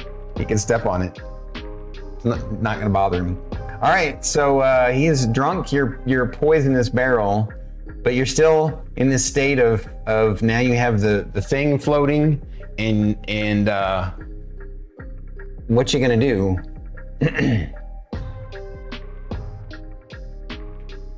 Ryan, you're up. Just keep moving towards them as a spider, All right. and I'd like to crawl up to where the artifact meets the belt. Okay, gotcha.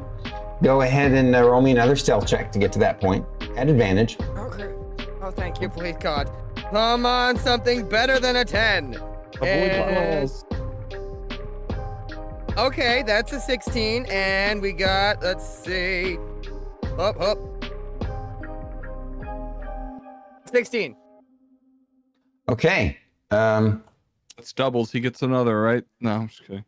Oh no, that was good enough anyway. Got That was with advantage, right? Yep.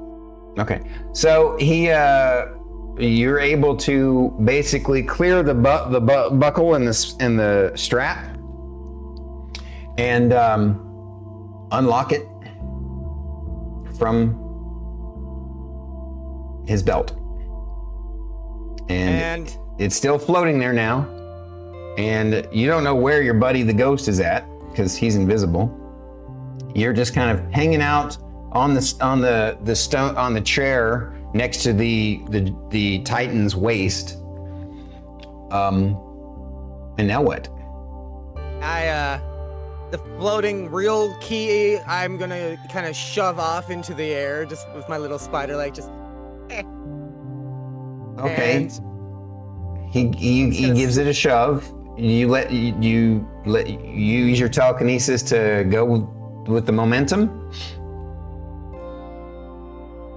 Are you saying you're on top of it, like you're riding it? I was gonna like to give it a little. He was just shove, giving it a and then shove. I'm just Okay. gonna sit there and wait for the. Is there a fake one floating right above me?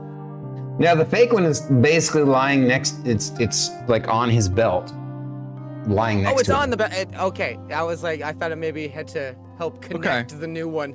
So I'm floating it over to the party. Ooh. And I'm still. Can I still be talking to Ryan here with message? that? Oh, it's I think message is just like a single time kind of thing, It's not a a one-use telepathy. cantrip. Okay, I use the new one and I say, "Don't fucking move." Okay. You can see a spider sweat. That's two cantrips now. The funny thing is, I totally forgot to have Ryan do a sleight of hand, but that's okay. My bad. Sleight of spider. Yes. Okay. So that's the intention. The real one is using telekinesis, sent over to. All right. So the MacGuffin has been floated over into the tunnel. And once I see them, hold the object. I would like to change what I'm using telekinesis on and float Ryan over there towards the portal. Let me take a look at the spell. It's possible that'll work, but it's also possible that it won't. Let me see how the. You can affect the same target round after round, or choose a new one at any time. If you switch targets, the prior target is no longer affected by the spell. Perfect. That's what I was looking for. All right. And I'm assuming it's just like a duration spell. So 10 minutes. Okay, perfect. So you are now floating Ryan. You feel yourself being picked up in the air. Now there's a spider floating across the room. I just put my little hands up and I'm just, yeah. Welcome to Move Australia. into the room a little bit and go stand on the teleportation sigil and prepare to activate this thing. All right, roll me a hurry stealth if check need to move over to the teleportation sigil. Okay, I'm gonna cast greater invisibility on myself to give me advantage. Okay, so you have invisibility on yourself, and the ghost has invisibility on himself. And you're gonna go ahead and roll me stealth with advantage. Actually, yeah, that's fine. To 24. get over to here. What do you tell your big boy buddy? So here's the thing. Until I'll you say this see before you cast greater invisibility on yourself. You realize that with the guy sleeping, you already have advantage. But That's true. the big guy has disadvantage on stealth checks. So if you give him That's a good point. the greater invisibility, he will have advantage. Or he'll basically be a straight roll. Through that, I'll use I got 10 minutes. I'll float him over there too. You're less than 1,000 pounds? The invisibility is more so if this guy wakes up, he can't see me. Oh, I meant Kieran. Just by default. Oh, Kieran okay, can so you're handle still stuff. gonna Before I cast greater turn- invisibility yeah. on yourself. Okay, Oh yeah. gotcha. Before I go though, I'm gonna look at Meatbags and say, as soon as you see that portal open, you run into it at full speed, okay? I'm gonna telekinesis him into it. I think he'll be good. Unless You can do it with something that heavy. what do you weigh? Dude, A fucking lot. He's metal and flesh. You 2,000 pounds? No, 240. Oh, I'm good then. Okay, there we go. It's up to As soon 1,000. as you see the portal, I don't know you're gonna telekinesis him, so same thing. As soon as you see the portal, you run for it, okay? Do you understand me? Run where? Into the fucking portal. Okay. Just Ursus, right run. through. I don't understand why we Or have just him run. running when we could just float him into it. Yeah, Because because I don't know you can just float him into it. I don't have Oh, you're telling him telekinesis. that. Okay. Yes. I mean, where's the Bonesy, camaraderie intuition here? It's session 3. I don't know that spell. I don't have knowledge of how it works. I also me don't hear you. You only have a message towards Ryan, yeah. so we don't know that you want I to used tell. all my cantrips telling my party to not freaking move. I'm going. Now I got my thing. I'm gonna stealth out with my stealth check of 24 and make my way into the portal. All right, your Do stealth I check's know what I 24. need to do to activate this thing? So I'm assuming then that now you saw, well, he turned invisible. You were originally sending this to him, but he suddenly vanished. You have no idea I where waited he's at. until I got the MacGuffin. That's what I said. I was Oh, waiting okay. until it's So in- you waited till like, he it got was in there my and hands. got the MacGuffin. You have the MacGuffin. All Yeah. right. It was in my And hands before he you levitated. two are Ryan. now, or you're now sneaking you saw him vanish, and you had already, you telekinesed the spider over there quietly. And you saw him vanish. You're assuming he's activating the MacGuffin, or he's got the MacGuffin. The spider's there now. And now what?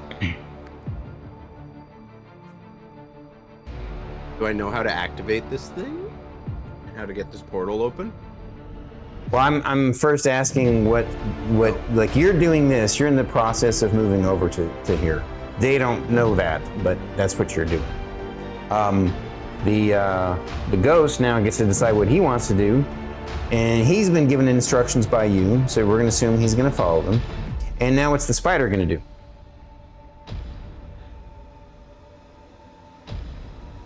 Let's start off with, since you're kind of all trying to coordinate this, let's start off with, what are you going to do there, Naltura? Well, I'm mostly just letting the ride take me. Okay. And But once you're I get already there- now basically plopped down here on the ground. And I'm going to stay there and look at the big guy. Okay. Probably no. Wait. Start making my way so that I'm adjacent to the summoning circle. So I start moving like north. There we go. Okay. And I've just got my eye on the big guy, waiting for any stirring of anything. All right. Roll me a advantage stealth check. Gotcha. Whoop, up. Ooh, I got a dirty 20.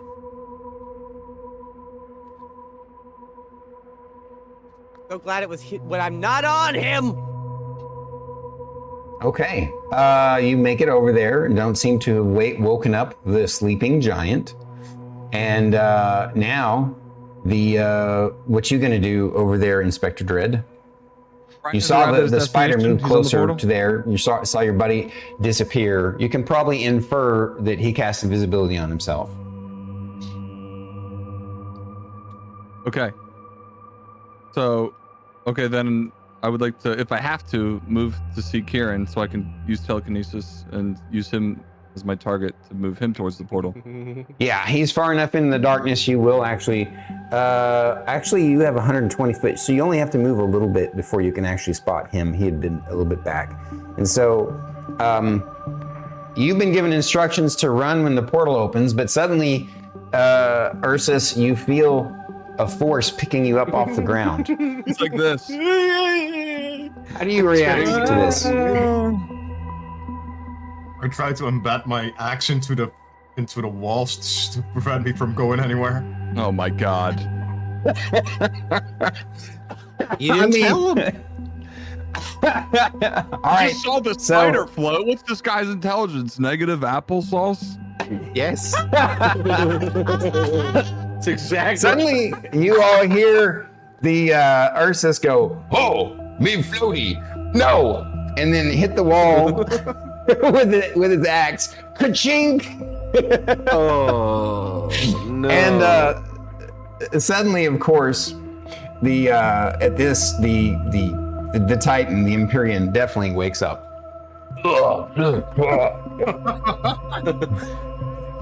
Thanks, asshole. And I'm gonna give you guys, because of the positioning that you're in, I'll give you one surprise round before we roll initiative. But I do need you to roll initiative so that we have that worked out ahead of time. BonesyJonesy, what's your initiative? 14. Okay, Oh, plus 5, Inspector and that's Dread. the best I can do. Oh, Inspector Dread, 12. Naltura, I got a 16. Ursus, 28. nice. Did you roll a net 20 on your? Yeah, I did. What a way to waste a nat 20. That's So it's okay. I have plans. They're not good All right. plans, but they're plans. I'm going to Can we have take you a all small go break in the first, order of your Stormy? initiatives. You all get to Yeah, I do would. something on your turn, and before the Titan even gets to go, and then we'll start that round all over. So you basically have a free surprise round, starting with Ursus. Ursus, you're floating, and your axe is partially embedded in the wall. Yeah, can we And, take a and small the break giant, first? the Empyrean has woken up. Sorry. Stormy, can we take a small break? Or you want? Oh yeah, this is a perfect time. Yeah, perfect time to take a quick 10-minute break right before we get into the fight with the Empyrean. Thank you. I was like, what am I doing? What am I doing? Sorry, I was getting caught up in the moment. and this Well, isn't helping my anxiety. all right, here we go, This is guys. the one time you could pass on the role play, but I respect. Oh my god, this is hilarious. All right, enjoy your break, guys. We'll be back in just a bit. Over their picture on Discord. Oh, it's only over your own picture. You see it on. Okay. Yeah.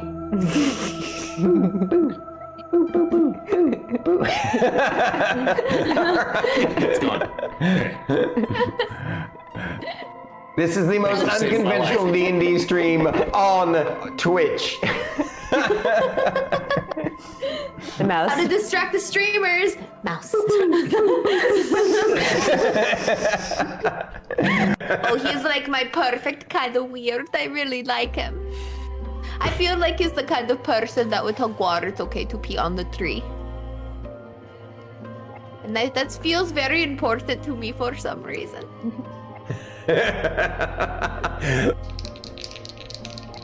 My hair is so heavy today.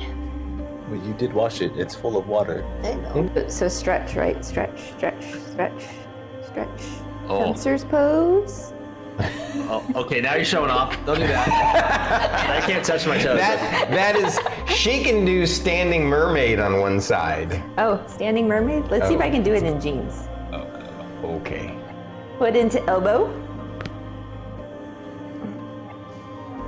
Connect the fingers. Quick save, quick. Okay, cool. It also sometimes does this sound, this random thing. It just happens from time to time. I think it has to do with some sort of decondensation or something. I don't know. It's really weird. I swear to God, it sounds like an army of masturbating gnomes. Are you sure they're squirrels, Stormy? What? Are you sure they're not masturbating squirrels? No, I'm Like, pretty on sure my they're. affiliate I'm stream? pretty sure they're no. You know, just a... It does. It's just sound. It's this weird sound. I can't. You've proven time and again that your eccentricities are beneficial to not only yourselves, but to the guild and to the land in general. So. We are so special that he pulled out the dictionary for us.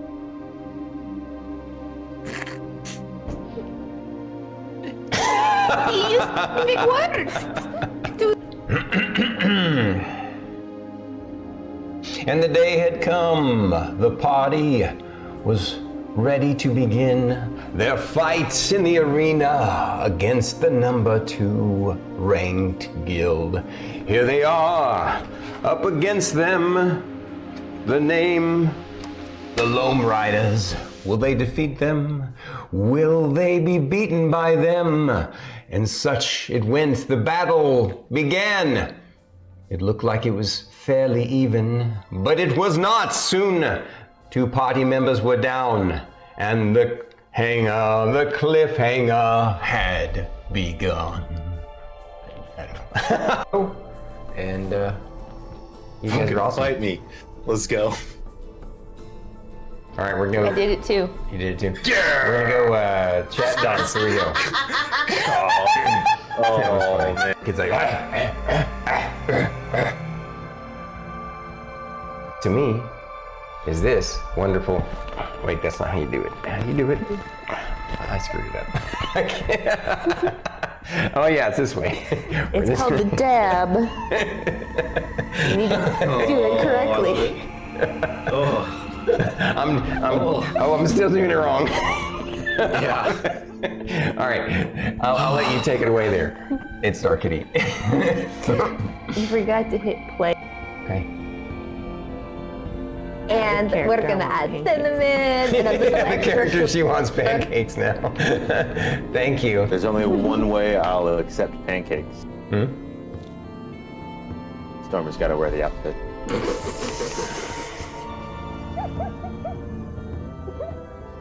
It's canon. It's the only way I think any one of us can enjoy them. Later. You soon? So, you guys find yourself that evening dabbing at the inn. No. You find yourselves. That's what Emmeline is doing. She's Yeah. dabbing from side to side on the stage. Oh, he's pretty cool. Okay. My Chonkapillar. Chonkapillar's Chonkapillar's ass liked him. The butt.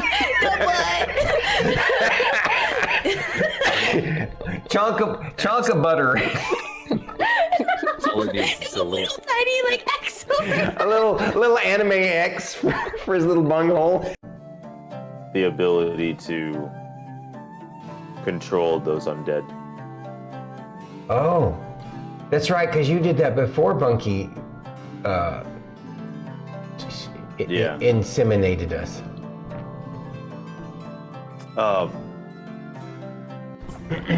Alright, and the Bob Ross moment has ended. Eating my butt, freaking chair. And that deep-throated person over there, the one with the green hair, just kidding.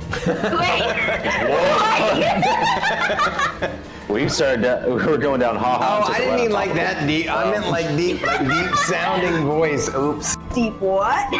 He's got a deep voice, guys. That's what I was trying to say. It's true. Yeah. Do you have a very deep voice? I know I do. It doesn't frustrate you because it's something you can focus your mind on and to help you, I'm going to use the P word, to help you process what you went through. Are you clipping it? Everyone, get some rest. We'll discuss this later, after I've had some time to think. It's a And lot to process. Everything. I did mention that the intelligence of my barbarian isn't high. Yeah. So everything that happens without his knowledge, it's gonna freak him the fuck out. Okay, well, that's good to know. Just to let everybody else know, we had a little powwow during the break. Apparently what I should have done is have a level of foresight unknown to mankind and have predicted that Kieran would sling his axe into the side of the cave and not have teleported him and allowed the gigantic shit to waltz over to the portal himself. That's what I should have done. Apparently, that was the move. And it's my fault for not informing him because I should have known he would sling his axe to the wall. That's my bad to the party. I should have known better. How silly of me. You use message on you did wrong and Ryan. you're apologizing is what matters. You used message on Ryan, on Bonesy, but you didn't inform fucking me. What did you think was gonna happen? I'm grateful that you took responsibility, Tark. Sorry, I'm late. My neighbor. The guy that got the thing, by the way, I would just like to point out a lot of blame towards the guy that got the relic, by the way. You know, just saying. The poison ale, you know, a lot of blame over here. Just that's okay. We'll get through it. I'm kicking my feet up. Oh, please don't. This is the Tark foot stream now. Yeah. Tootsies for free. Okay. You guys let me know when you're ready to kick things off again. I'm ready. All right then. Here we go. I'm assuming the nods were a yes. So I'm ready. Ursus of the adventurers, you get to go first.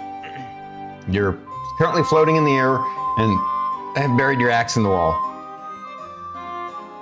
Concerns. I have many concerns right now. I'm gonna start just quietly looking around like, what the fuck is happening? I look at Bonesy like I'm trying to yell out, what the hell is happening to me? You literally say that out loud? You can't look at Bonesy, he's invisible. Well, the direction that... No, you can't even see that. I can, who can I see? I can see Ryan, right? Oh, for fuck. That was perfect timing for that to happen. You could time that very strategically and make it work real good.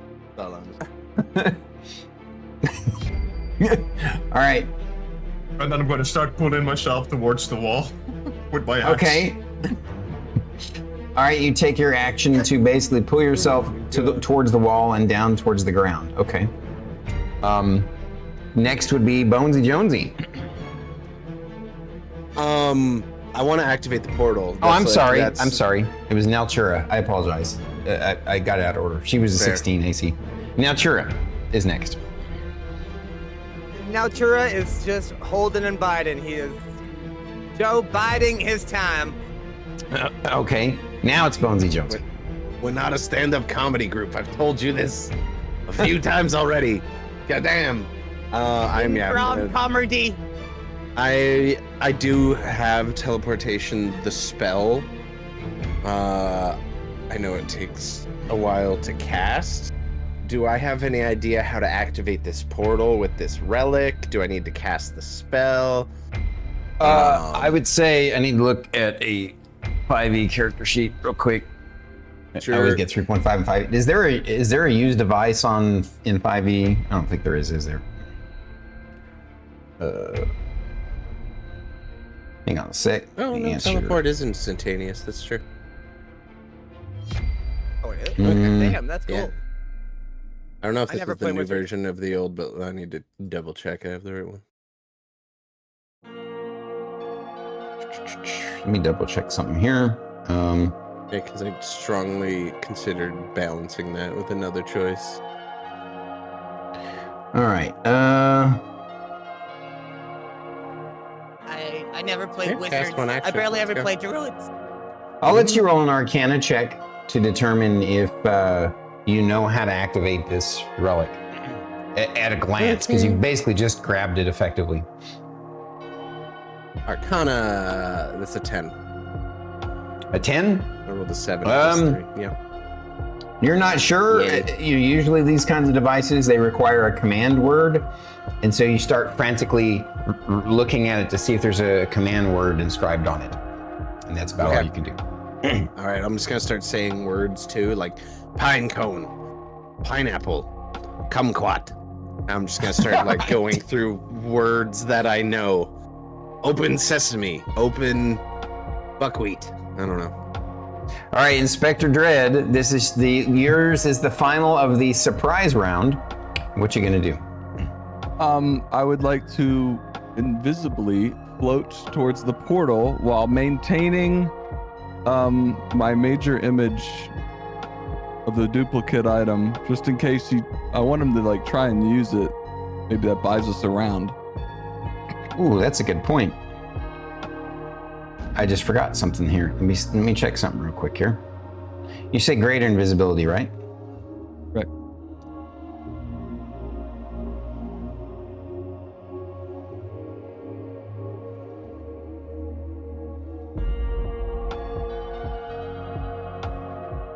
And then major image, correct? Right. Okay.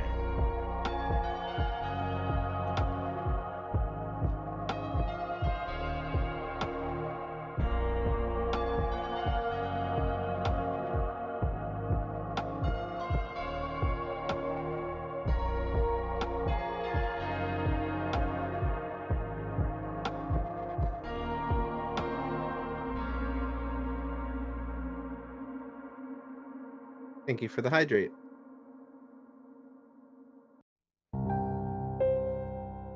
Cheers, thank you. We got the Plague Doctor water bottle. It felt appropriate.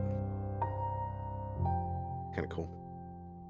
I'm just double checking to see if, so greater invisibility is a concentration check. It is, yes. And major image is also a Yeah. concentration.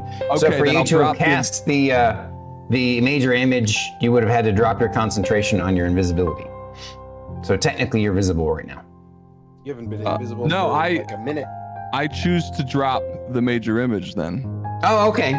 Well, but your character, when you were casting it on at the beginning, you would have had to drop it at that time. Oh, you're right. Okay, so I guess you're correct. I would have had, in theory, I would have had to choose then, and I would have chose the major image at that point. So, yeah.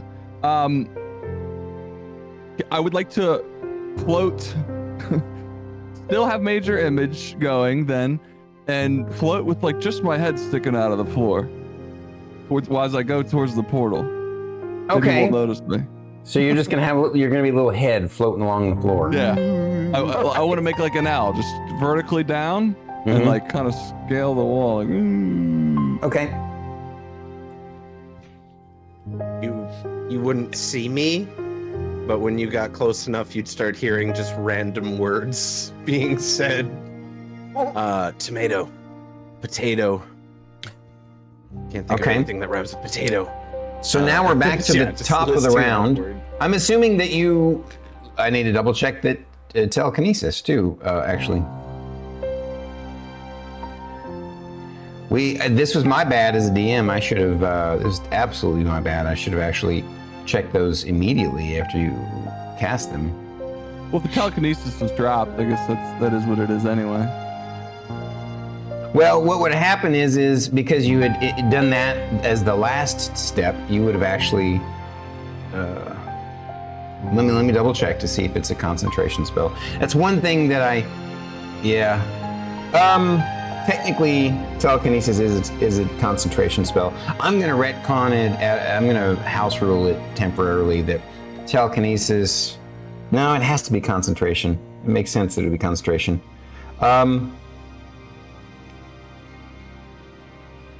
I'll tell you what. We'll do one cool thing. I'm gonna throw you a bone because it was my fault that I didn't bring it up to begin with when you were casting them in order.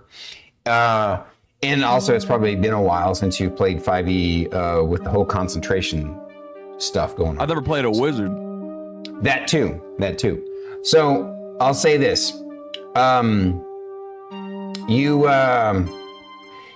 Your whole plan with the major image would have worked fine if you'd done the major image at the end. So I'll just say that you can keep that slot that you never cast major image.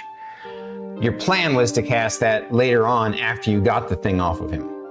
So you're in the process of, you've come uninvisible because you started using the telekinesis, and you used the telekinesis to move people around, and then you were going to cast major image if this had worked. So basically, I'm just going to give you that spell slot back. That's cool with everybody. It was my bad as a DM, not paying more attention to the fact that those are all concentration checks. Again, because I'm used to 3.5, where there's very few concentration spells in 3.5. It's like my plan is to still scale the wall with just my eyes poking out, and yeah. Okay. So your telekinesis is still going. Do you drop it now that you saw that he's kind of derailed the plan? I mean, what's Kieran doing? Is his axe still on the freaking wall? You saw that he's trying to pull himself down to the ground. Okay, well then I will drop telekinesis. Okay. The cat's out of the bag on this plan. Yeah. So Ursus, it is now your turn. The telekinesis is no longer pulling you up off the ground, and you have yanked your axe out of the wall. What do you do? I can see Naltura near the teleportation circle, right? You see the spider. Yeah, you saw Naltura transform into the spider, so you know that's her. They and Naltura. Sorry, I should have asked how you wanted to specify Naltura. Is I didn't think about it honestly. They honestly makes a lot of sense because they're a bunch of things and people. Or literally a collection of different bones. Yeah. Hodgepodge. So, yes, you know that Naltura is next to the circle, and you did see the bard go invisible. And you also see the floating head of the of Inspector Dread. Remembering what Bonesy told me, that I needed to beeline it towards the circle, I start moving my way towards there. So you're gonna use action dash to move all the way to the circle? Pretty much, yes. Okay.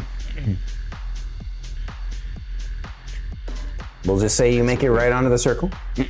Good and clustered for him. Great. That's gonna hurt. And now it is the Empyrean's turn, and he sits up straight, and he looks around the room, kind of dazed, and you see his eyes are like blurry-eyed, and they're like spinning, and you can tell that the room is spinning for him. And mushrooms are working. He gets to roll with. I'm gonna roll his. Wow, even with advantage, he failed. I'll say this though, that he looks around and the room is spinning, and he goes.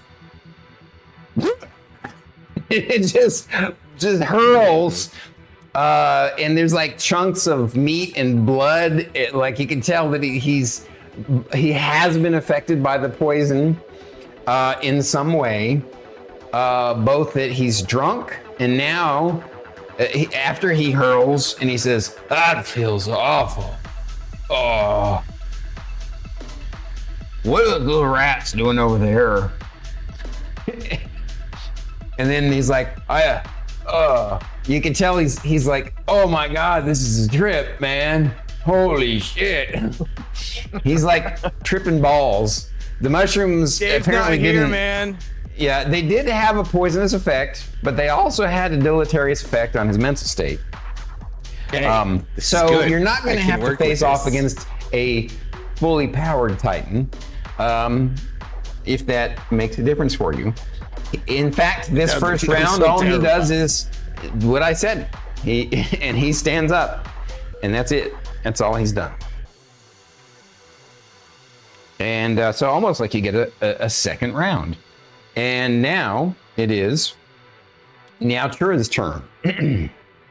He has obviously sees you guys and has stepped aggressively toward you and pulled his hammer out. I'm a tiny spider, so just sort of standing under here, and I see him stand up, and I look above me, and I kind of feel the platform. I feel my friends. I think, maybe just a few more minutes. I'm going to bonus action, pop out of wild shape, and put my hands outstretched in front of me, and dozens and dozens of bones wrapped in cloths just start to fly out of my hands. Just like fart noises just flying out of my hands as I cast Conjure Animals, and I'd like to conjure 8 giant owls to fly around in this 100 foot cube. Just actually, you wouldn't hear it because owls are silent, so you it's can just a lot conjure of 8 giant owls. 8 giant owls. They've got a CR of 1/4. Okay. Yep. Well, that's different. He's gonna be tripping even more. I know, I'm looking to see if I have any spells prepared that could participate in the grand Shambhala show. Man, I don't have. I guess I'm just gonna have to. I'll use these. I can't simulate 8 heights because I don't have that many. But they'll we be kind can of staying as a ball, as a group, you know. They're. I could do 6. No. I didn't realize I had this many of these things. I'll say straight up and outright, the battle plan is they've got 60-foot flying speed. I've done this before. It's a real bullshit move, and I'm sorry about what I'm about to do. I'm gonna have them going. I'm gonna use the bottoms of these two, so. I love it. Just to show I've put elevation. So many squares. I've made so many squares to join the fight. Oh, jeez. That's why I hate druids. We cause such. And they're issues. actual summons. They're not illusions. That's amazing. That's a cool ass spell. Isn't that wild? Conjure Animal. It's like you can do 1 beast at challenge 2, 2 at 1, 4 at 1/2, and then 8 at 1/4. And Giant Owl is 1/4. Okie They dokie. got a fly speed of 60, and they also have flyby. So they're just going to be dive bombing and then going back up in constant 30-foot rotations. And, Okay, did you want to have them do, like, make an attack or something? Okay. I can, if you'd like, I can roll as 1. I can roll 8d8 and see how many hit. Totally up to you. I think I remember that skill. So we'll say that you conjured them close enough to him that, you know, they'd all be able to fly in for an attack. I'll just sort of move them around here. And we'll just assume that as they are swooping back and forth, they kind of trade places with each other. So I don't have to move them too much. It just exists as an owl hive mind. Here, I'll pull them back so that you guys have some room to maneuver. Just a bunch of, they're all made of bones and green cloth. Their owl feathers are just like weird cloth type things. Pretty epic. So they get to make attacks then? I'm gonna go ahead and do 8d8. And oh my god. Okay, that is 1, 2, 3. My lowest roll there that would actually hit 5, 6, 17. 17 does not hit. 17 doesn't hit. How about 18? 18 doesn't hit. How about 19, 20, 21? What about a 21? 21 doesn't hit. What about a 23? 23 hits. All right, I get one. Oh, only 4 of them can attack? 8 of them. A bunch of them were like 1, 5, 6, 6, 7. And I was like, there's no way. So I was Oh, just going okay, with the okay, next all right. highest number. So you had all 8 of them attack and only 1 of them hit. Only one of them hit. Let's go ahead and we'll roll that damage. 8. Talons just going. And they're Are just. their talons considered magical? No. Wait. Maybe. I don't think so, though. Whoop. No. They're just regular. They're just run-of-the-mill owls. They're big, but they're regular. Gotcha. So the owls like are, you know, screeching and clawing and biting and swooping at him, and they appear to be distracting him, but the one that got a hit on him didn't appear to have hurt him at all. Distraction. That's my turn. Hey, it's good. All right, so that was Naltura. Now it's BonesyJonesy. The wizard's floating in the floor near me. I'm just gonna ask, Wizard, can you handle the portal? I'm gonna try to distract the big guy. Indubitably. Like, Okay. Yeah. I guess. Oh, the artifact is invisible because I was. Oh, well, that's a pain. I'm gonna drop my invisibility. I'm going to hand the artifact. Add a character real quick. So it's invisible because you're holding it. If you wanted him to take it, you could throw it on the ground and it would no longer be invisible. Yeah, there's a lot going on with the owls and everything. So yeah, I'm going to. I don't know if this is gonna work. And it's concentration, so I would drop my invisibility away. So I'm just gonna drop the artifact for the inspector, and I'm going to pull out my loot and step out as far as I can to the left of where the party is currently. Whatever. This way? 30 feet that way. Okay. And as I'm leaving, I'm gonna say, every trip needs a good tune. And I'm gonna start pulling out the loot and just playing like a really kind of ethereal melody, plucking along, almost trying to simulate a harp, which I haven't managed to make yet.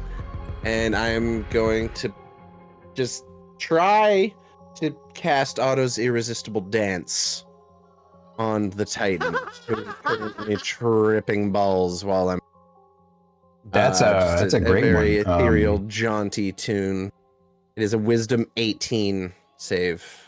Oh, it does have a save? DC For some 18. reason, I thought the initial casting didn't have a save. Okay.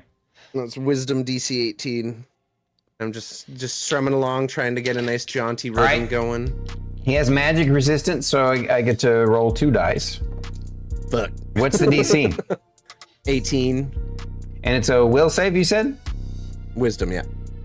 Yeah, wisdom, sorry. Okay, the 3.5 creeps in. All right, I'm gonna give him disadvantage, which would mean because of his drunkenness, so it's gonna be a straight roll.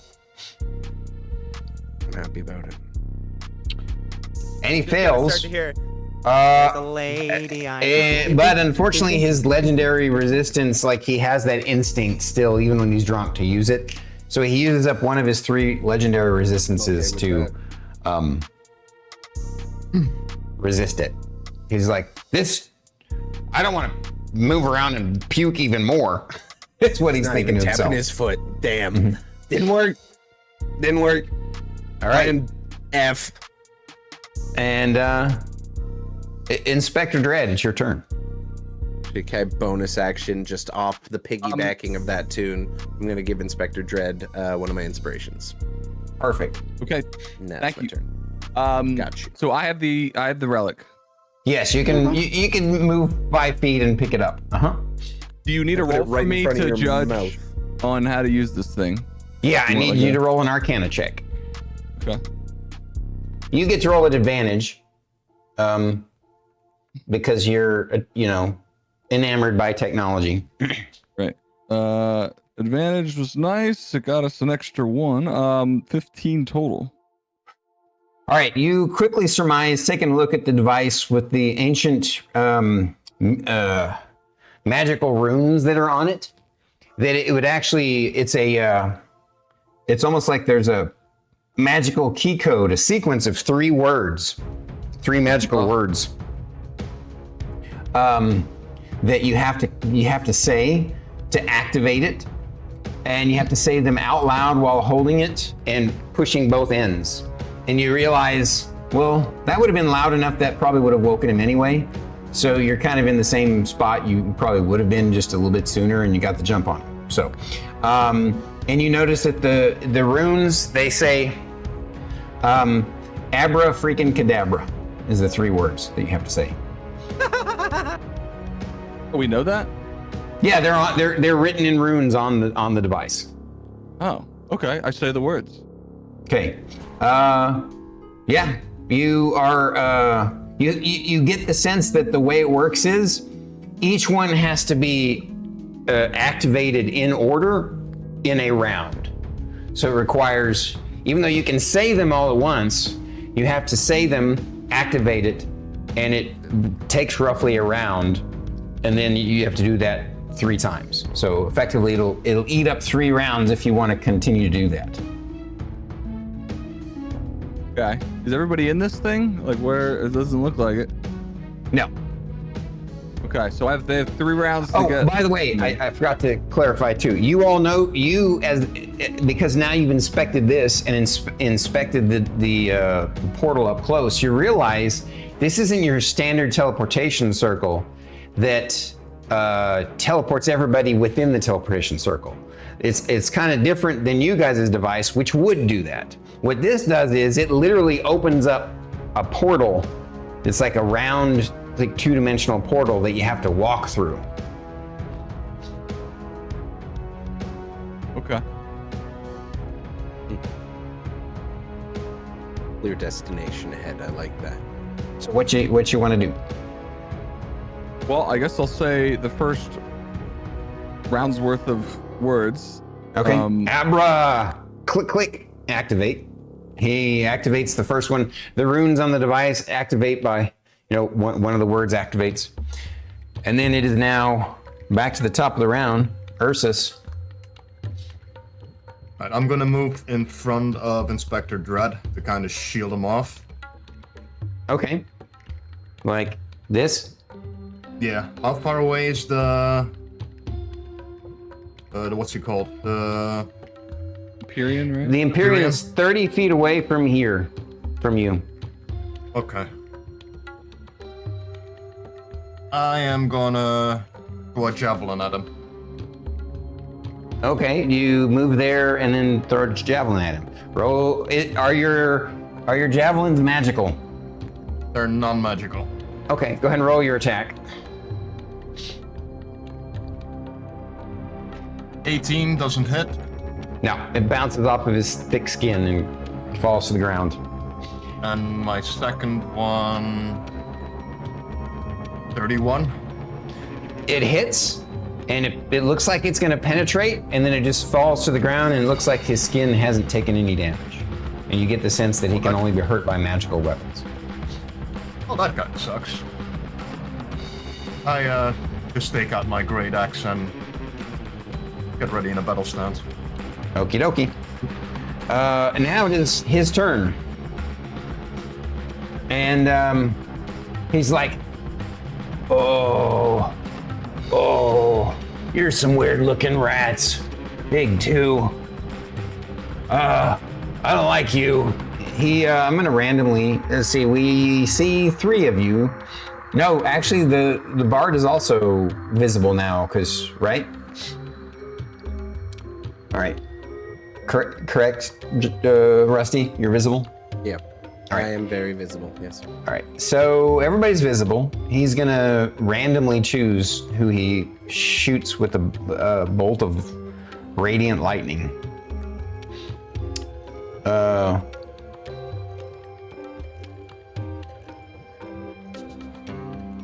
Looks like it's going after Ursus. Nice. Ursus, what's your AC? 20. All right, so a 24 hits you dead on. You get hit by this bolt of radiant lightning, and you take. Where are they?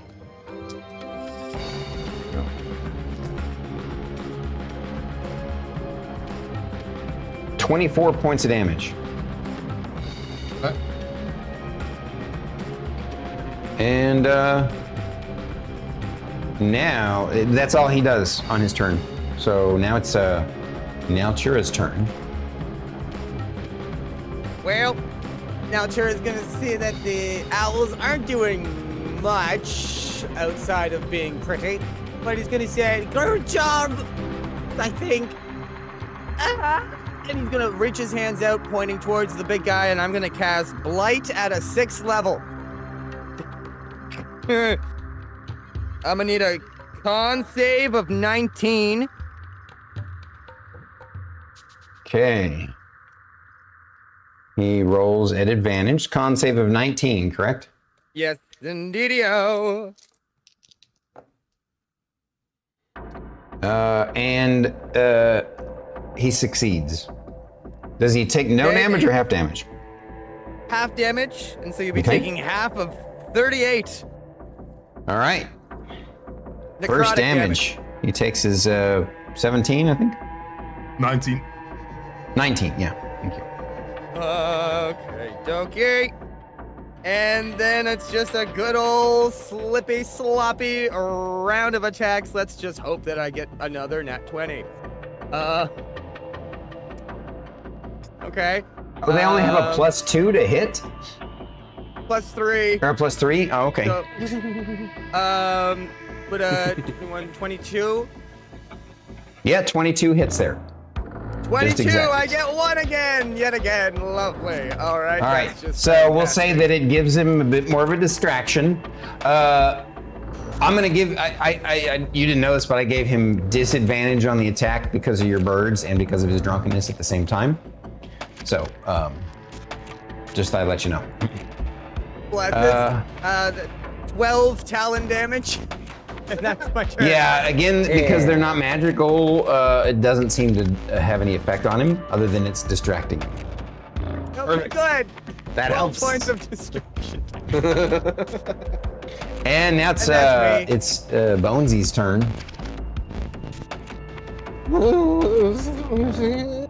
Keeps gonna. Oh my shit. I mean, he's tripping balls, so I'm just gonna keep playing with that. I'm just gonna hit an intentionally wrong note on the lute that is like quite unpleasant to hear and sounds kind of farty, and I'm gonna cast Stinking Cloud on the giant titan. Okay, very good. What's the size of the stinking cloud? It's 20 foot. Please tell me it's Diameter. just his head. The 20 Is it a sphere. 20-foot radius or a cube? Oh, wow. It's 20-foot radius sphere. Okay. All right. We're not trying, are we? I cast Fort at 5th level. I'm assuming you're gonna put it back here like this. Is that about right? Yeah, the owls are just gonna have to deal. Well, how tall is yeah. the stinking cloud? It's a 20-foot radius sphere, so it goes 20 feet up if I put it at ground level. Yeah. So if he That's has a them only sphere. attack its head, they'll never actually have to get in the cloud Perfect. because he's Oh, that yeah, tall. just- he's. Okay. You As know. long as I can like affect him with it, even if his head's. Yeah. I was exaggerating when I said 50 feet tall. He's actually more like 30 feet tall, but effectively 10 feet of room at the top. So. Alright, he has to make a DC 18 con save. All right, let me roll that. It's cast with rotten egg or several skunk cabbage leaves. Holy crap, that's 2 3s on 2 20s. But, well, he's gonna, natural instinct, he's gonna use up one of his 3 legendary resistances again to make that save. Oh, it does say in the spell that he has to be completely in it, so I'm gonna set it high enough off the ground that his head's in it, and the owls will just kind of have to deal. Oh, it does? See, Yes, that's it does. interesting. Because, oh, it's Stinking Cloud, not, I was thinking of the higher level version. I forget the name of it. I forget it. There's another cloud that you don't have to be all the way in it. So you're gonna basically want to make sure that he can breathe it in. So, all right. Yep. So that means the owls will have to touch it and go into it. They're fine. Yeah, They'll be yeah. Okay. fine. Owls Righty already then. puke up their food waste anyway. It's fine. All right. So Bonus Bonesy Jones is action. done. Inspector Dread. I guess Dread already has inspirations. I am gonna move back a little towards the circle, 15 feet. If I can Okay. do that. Sorry, my bad. What's my next word? Freaking? Abra frickin' cadabra. All right. So you go ahead and use the next turn to do the second one. Abra. Freaking. That's my turn. Okay. And now it's back to the top of the round, Ursus. A question to Bonesy. The inspiration you gave me before, how long does that last? Indefinitely. Indefinitely. So I still have that inspiration. Well, I'm gonna move up to the Titan I and think it's start closer to attacking like 10 his, minutes, but started the fight, so yeah, you're good. his heels. Okay. We'll say that you have just enough reach that you can attack him without being in the stinking cloud. Okay. First attack. 31 to hit. Yes, that hits. And then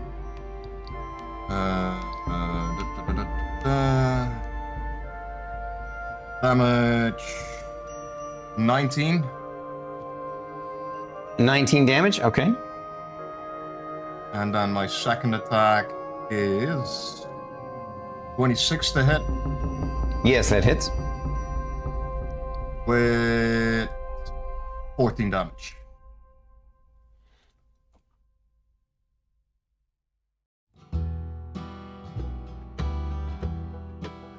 Gotcha. You have gotten his attention and woken him out of some of his drunkenness. And it is his turn now. He's like, oh, it's on. He realizes he's in a fight not against, creatures that are of his imagination, but actual things attacking him. And he notices he looks down in his belt and sees that floating next to this weird kind of greenish transparent dude is his device, his key to the portal, and it's being activated. And he's like, oh, this isn't good. No. He is going to jump over to here. Whoops. You get an attack of opportunity on him there, Ursus. Okay. I'm gonna do the same thing with my great axe then. 22 to hit. 22 is Xaxes. And that's 25 damage. Alrighty, that's a big hit. He is going to reach out to grab the device that the ghost has hold of. I'm gonna make him roll an attack roll, as long as he doesn't fumble it. So he reaches out and grabs it, and now basically he's doing a grapple, a grapple with your opposed grapple. So it's highly unlikely you'll be able to grapple it away from him, but it's worth a shot. So roll me either a strength or athletics check, Inspector Dread. Put those ethereal muscles to work, buddy.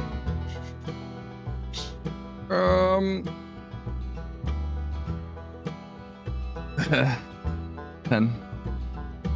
Gotcha. He yanks it out of your hand very easily. And that's what he uses for his action. now it is Naltura's turn. Righty. I believe. Yeah, I got it. I'm gonna snap my bony fingers, and the owls are just gonna.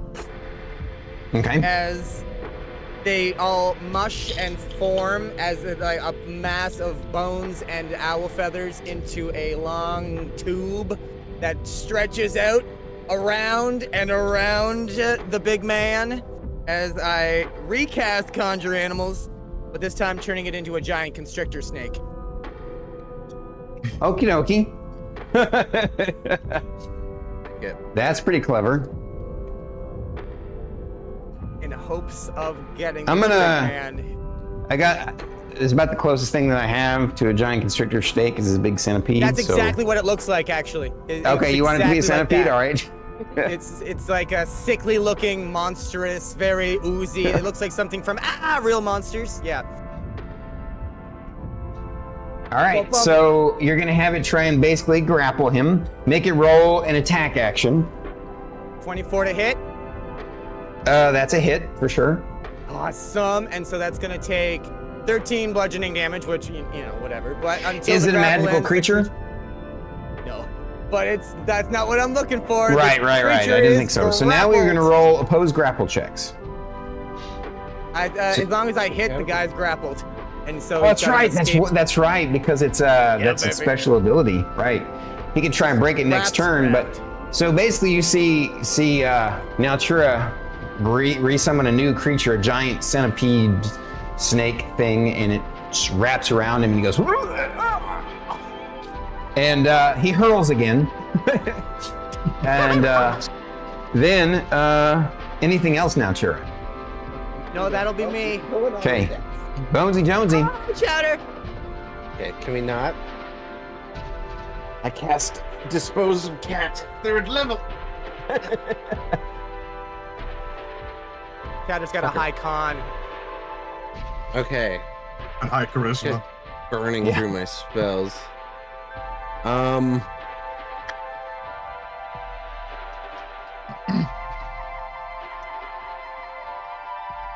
Okay. I'm gonna walk up to the point that I can touch him. I'm just gonna put my loot over my shoulder and reach out with my bony skeletal fingers, and I'm going to how about a little taste of the plague? And I'm gonna cast Contagion, which is a Constitution 18 saving throw, or he suffers 11d8 necrotic damage. Half as Okay. much on a success. What's the DC? 18. All right, he does Constitution. succeed on the saving throw. Does he take half or none? I'll take. He does not take any more. Okay. Damn. Oh. Oh, he has to make saves over 3 turns. That's crazy. Okay. So if he gets 3 successes, the spell drops. If he gets 3 fails, it lasts for 7 days. Oh. Gotcha. All right. I think that. And I this think is a that's con only save, if he correct? fails. I Not feel one like of his that's only best if he ones. It's not fails bad though. The save. This guy doesn't have any bad saves, to be honest with you. Yeah, that's true. Yeah, no half damage or anything. Also, I think All he right. doesn't have to roll over the 3 days because he succeeded the initial save. All good. Inspector That's it. Dread. We took the relic. Yes, he did. I would like to cast Disintegrate on the hand that snatched it and try to make him drop it. Okay. Go ahead and. Hell yeah. I believe Disintegrate is an attack spell, or is it just a saving throw spell? An attack. Okay. 27 to hit. Did he get anything? Definitely Oh, hits. never mind.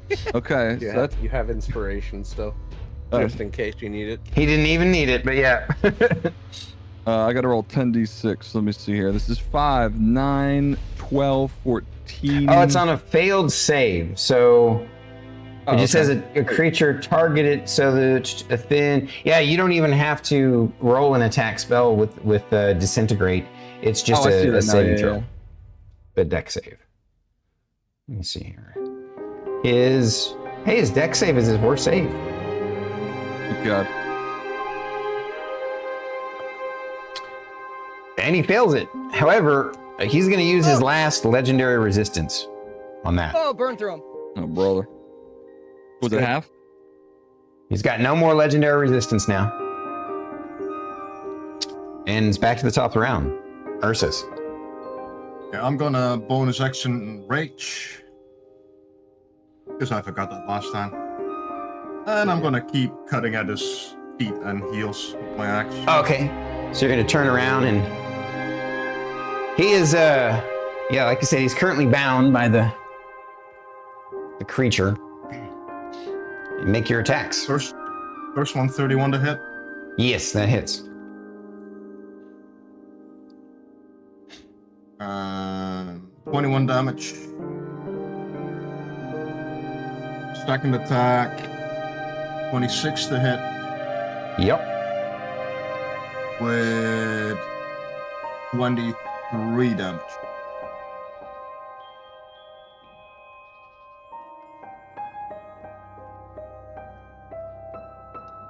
Alrighty. Now it's his turn. All right. I'm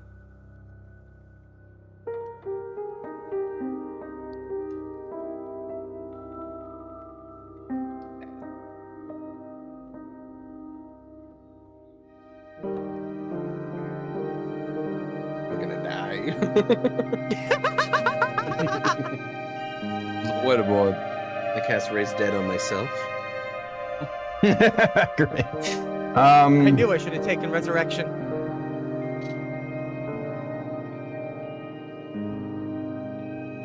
I'm about to burn my 7th level spell to cast a 6th level spell. Fourth for me. Hey, Ryan, you used the giant constrictor, correct? That is correcto. Okay. All right. He, I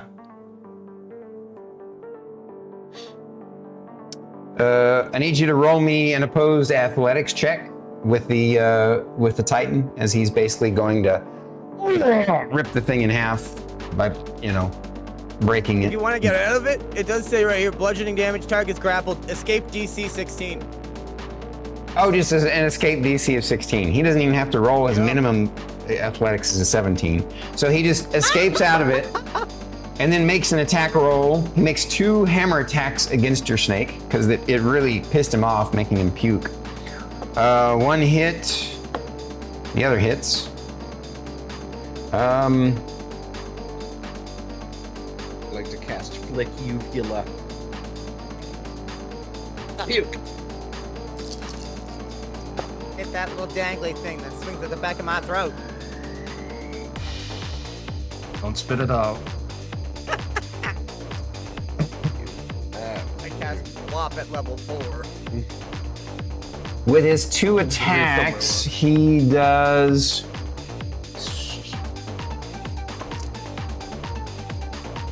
63 points of damage to your snake. First swing just goes, and then the second swing just poof into green smoke. Wait, he's attacked. Okay, yeah, never mind. And now it is Naltura's turn again. Oh, the snake is gone. Well, I'm gonna do what I do best, and I'm gonna just point a finger meekly up towards him, and I'm gonna cast Blight at 7th level. So I need a 19 con save. Talking about. All right, con save. That's what I'm talking about. He only has a +10 on his con save, so. Only a plus 10. That's it. His worst is his deck saving throw. No, it isn't. Yeah, his worst is his deck saving throw. So it's crazy. Empyreans have 4 saving throws that they're proficient in. And It's fine. Like, his when you're dex ready to save, die. he's not proficient in, Okay. so he only gets a +5 to his dex save because he's got a 21 dex. That's useful to know. And you're casting Blight on him? Yep. Unfortunately, I rolled a 16 and a 14 on the 2 dice, so he succeeded. Does he take half damage? That is correct. So half of 37. Yeah, no, that would be 16 because we roll round down in 5e, right? 18 then. 2 times 18 is 36, and he was 37. Yeah, 18. damage. Yeah, duh. Thank you. What the hell? My maths are Bless bad ya. tonight. 1, 2, 3, 4. Maths are bad Okay. every night. I am not math. Math. I'm not maths. All right. That's me. I'm too nice, afraid to get Naltura. all the way up on this platform yet. BonesyJonesy, what's up with you?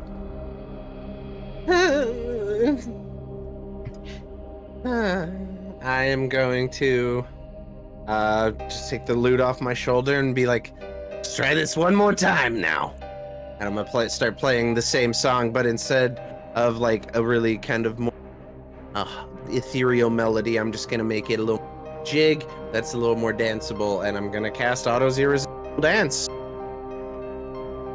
All right, and the DC Oh, of what? yeah, The save is what again? That is a Wisdom 18, or he has to dance for me. Gotcha. Wisdom 18. I need, with advantage, I need to roll a 5 or better. Because he's got a +13 to his wisdom save. 5 or better.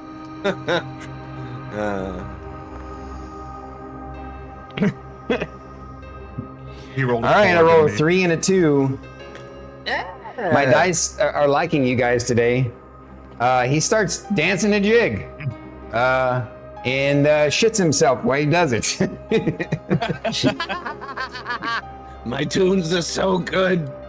They'll move your feet and your bowels. Now, told I'm you not assuming to he play gets the brown he note. gets a new save at the end of each of his turns, correct?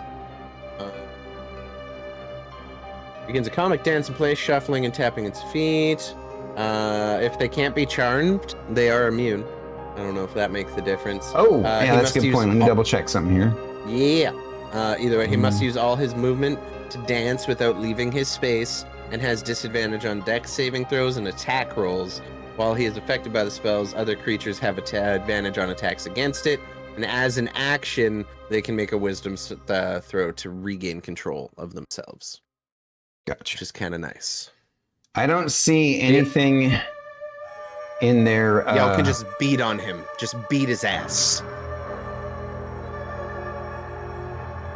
So you say that as your character say that out loud? I'm like, just beat his ass, guys. I'll try to grab that thingy.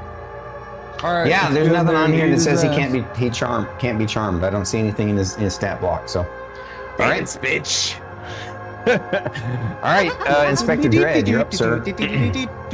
You actually think you might have a shot at this thing now because he's been poisoned, he's high, and now he's dancing and, and puking and shitting. They used to call me X-Lax. I didn't like that name. I changed it. Funny name.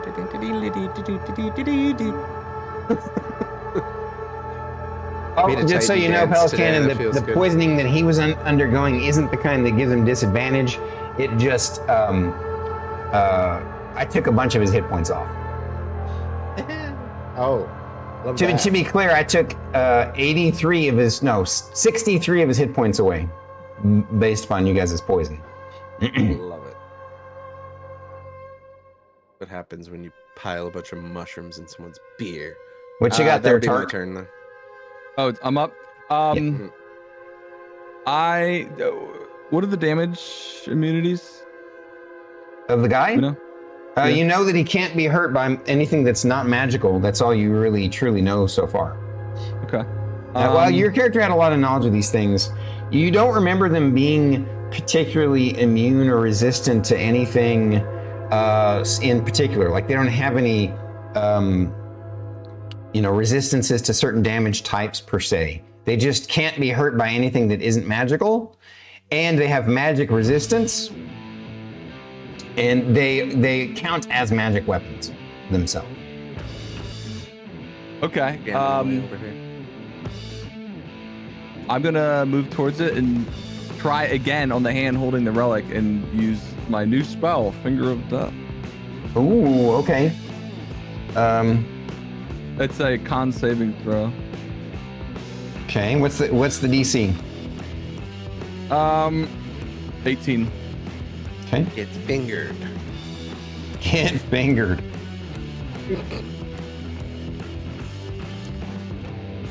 Let me see. Again, con save is not one of his better ones, but he has a 30 con, so it automatically adds 10 to his saving throw. Yeah. We're gonna die. And the DC is 19, you say? 18. 18. Oh, I rolled an 8 and a 6, so he got Exacxies. Sorry. I've been rolling really low. Holy shit. All right. I'm assuming no other moves from you. You stay put there, Inspector Dread? That's correct. Okay. You take half damage or anything, or is it just... That's rough. On a failed save, it takes spell and necrotic. Oh, yeah, half. So, yeah, that's better than Disintegrate with because they take nothing on Disintegrate, but half from Finger of Death, correct? Yeah, half on if they succeed. Oh boy. 10, 13. So 78 plus 30 necrotic damage. 15, yeah, hold on, I'm doing the math. 21, 26, 27 plus 30, 57. So, 28. Yeah. 28, however you round that.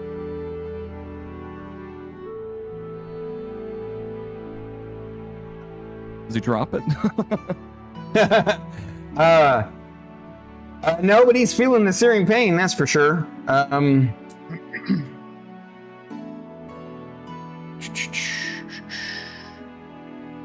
Okay. That was the bottom of the round. Back to the top of the round. Ursus.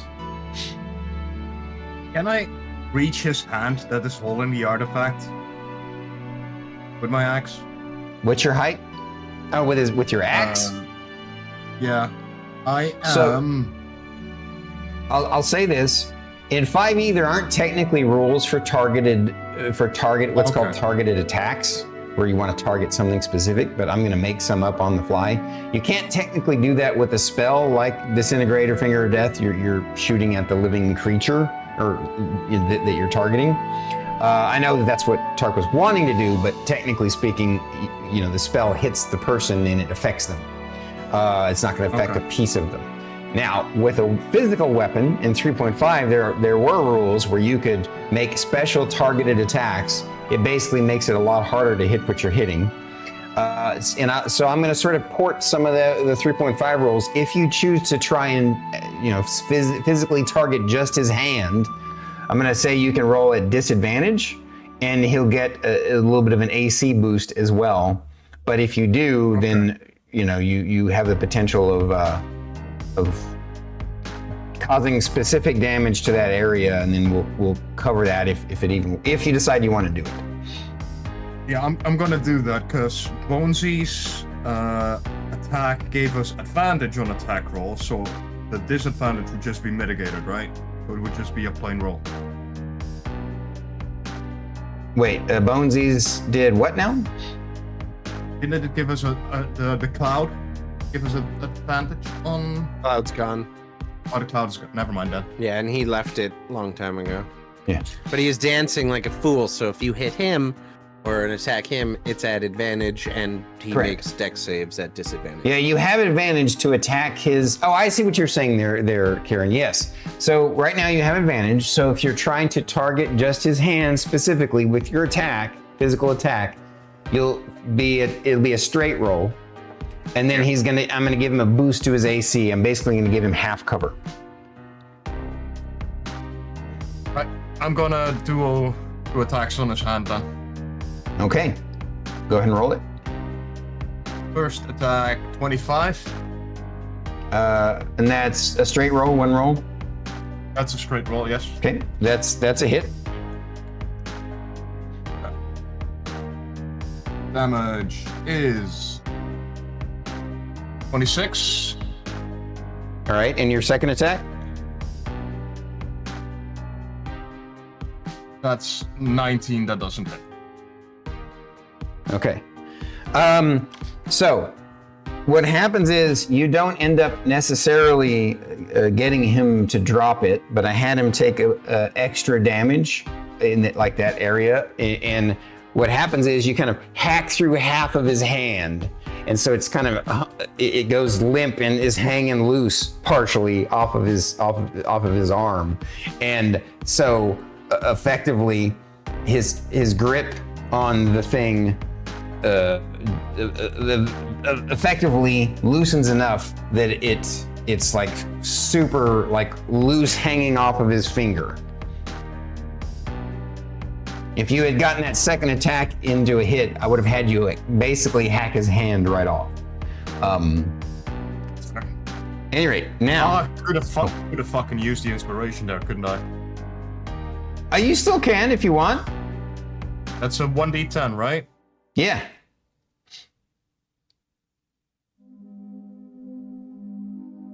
So +8 on what I had. That's 27 to hit. That's a hit. All right. What's the total damage? This one has another 25 damage.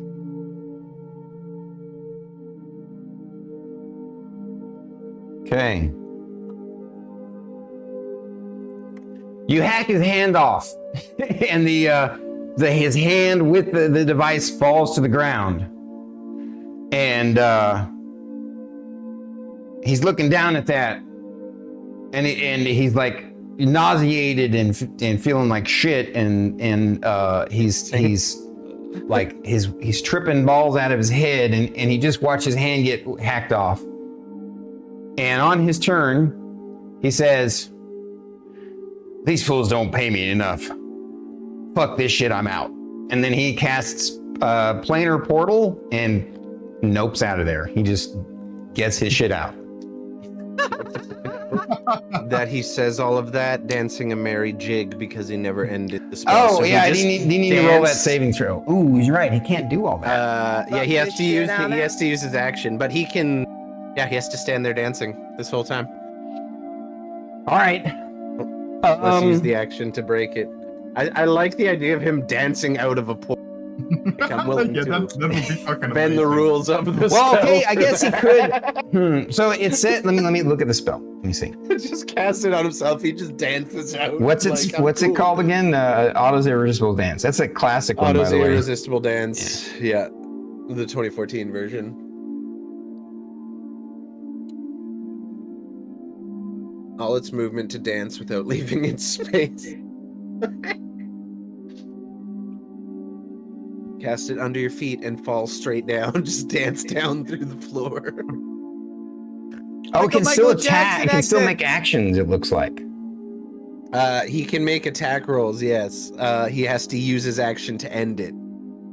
For spells, I don't imagine it would make As a an difference. action, a dancing creature makes a wisdom saving throw to regain control of itself. It uses up its action. So it's not actually at the end of its turn. That's different than No, the he old has to school one. In sacrifice 3.5, it was stronger. But, so I will say this then yeah. He says all those things, and he says it in a way like he's performing like a dance. And he literally dances his way and uses his special ability, his once a day Spirit spell, Finger. which is planar portal, and just nopes his way out. He's like, no, I'm not gonna die for these fuckers. Motherfuckers I'm going. don't pay me enough money. These Yeah, he just- motherfuckers don't He just goes, pay me enough money. I'm motherfucker.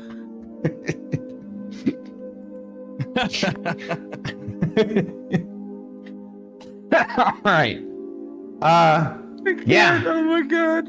You defeated the Empyrean Guardian with flair. Like Footloose, we defeated them with dance. I We look brought at Karen and I dancing back say, to the town. I hope you're happy. I am. That was hilarious. I You'll I never put- see anything like that in your life again. I hand Kieran the relic. I say, you say the fucking words. Are you sure it's words he knows? Is a pretty small list.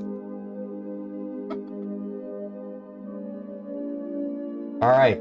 So you hand do you really hand Ursus the rod to activate? Yeah, I'll move up on the teleportation circle and say the last word. So now it has to be reactivated now. Oh, well, yeah. Because it was basically turned off when it was grabbed away. I say all three. Can your character read magic? Can your character read? Okay, I'll tell him I give him all the knowledge he needs if he can comprehend it. All right, roll me an intelligence saving throw. And fix your camera. Oh no, we purposely moved it for the cat. That's right. Intelligence saving throw. Little perched baby. 14. He succeeds. All right, he figures it out with your tutelage, your wonderful tutelage. And bludgeon teacher, but one with purpose. The best kind. Yes.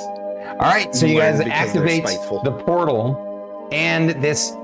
If you see it from the side, it looks 2D, like it vanishes into being this flat thing, right? From the side. But then when you look at it straight on, it looks like, the Stargate style portal where it's flowing water flowing into it, like almost like a vortex. And you can't see where it's going to go, but it's going to go somewhere. And it looks like it's going to stay open until you deactivate. You think that based upon your knowledge of this device, figuring it out, even if you go through with the device activates it on both ends, and it'll stay on until you turn it off. So here's the thing. We could put down our, teleportation thingy here. Since we now control this door, we don't really have to worry about anything coming back through it and invading our home. We can, put the circle down, teleport back, and be like, hey, we're done. We did what you asked. That's true. I don't know if they want us to go through the portal. They kind of left it up to us, right? They're like, put it wherever you like. This feels like a good, checkpoint. We just pass on the device. I'm kind of curious what's on the other side, though.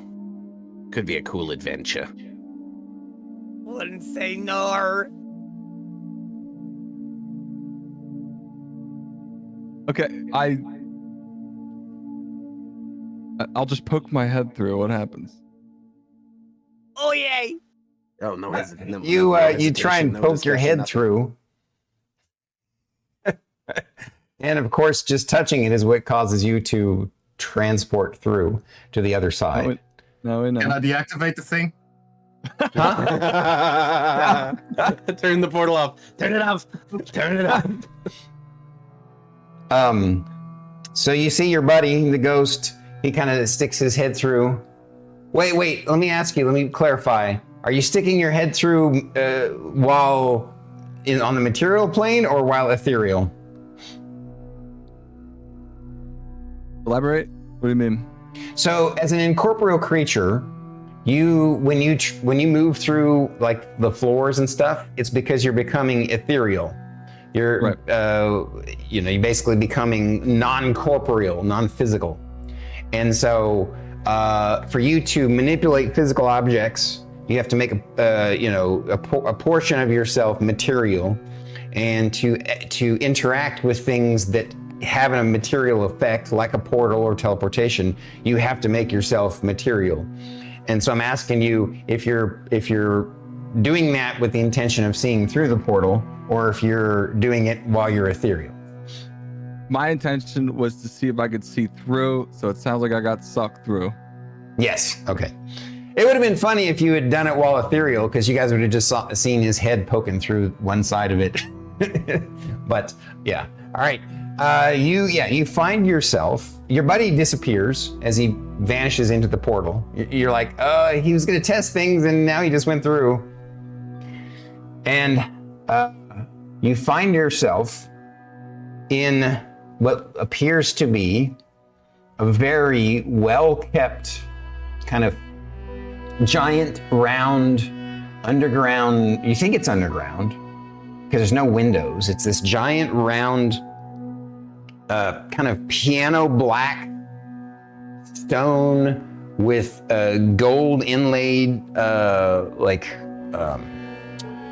borders along the roof and the floor, just very intricate. And it's like 50 by 50. It's this huge round room, and you're standing on a platform that's, you basically have been transported through. You're now standing on the other side of the portal in juxtaposition of where you touched the one from the other side. So now you sort of pushed through to the other side of it. And it's still there. And you can actually, when you turn around and look at the portal, you see your buddies looking through. So you can tell that from one side, it's not visible, but from your side where you're at, you can see in and or see through it. The room, again, is this giant kind of piano black, like it's been super cleaned. There's a portal in the center, and there's only one arched doorway leading out of this chamber.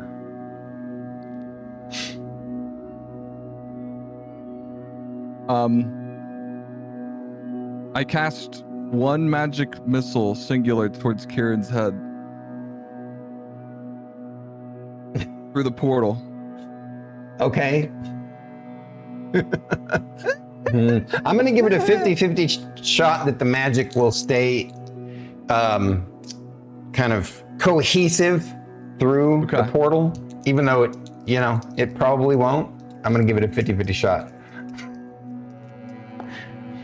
High or low, buddy? High. 83. So, Ursus, you suddenly are, go ahead and roll me a d4 and add 1 to it. You got magic missile in the face. Roll the attack. What's the AC? It's not an attack. Magic missile doesn't it always hits. So, what was the damage? I'm only gonna do first level. I'm just having a little fun here, so it's just 1d4. Yeah, 2 1d4 total. plus 1. What'd you get? 2 total. 2. All right. So you're suddenly hit with a magic missile upside the noggin for 2 points of damage, and you recognize the look of that spell is definitely your buddy, Inspector Dread. That's me telling him, come on through. I dropped a relic. Okay. It's gonna be a 50-50 with being destroyed. No, it won't be destroyed, but you drop the relic. It's now on the floor. Do you walk through? Pick up the relic. Be careful with that. Jesus. I wanted to slam it with my axe.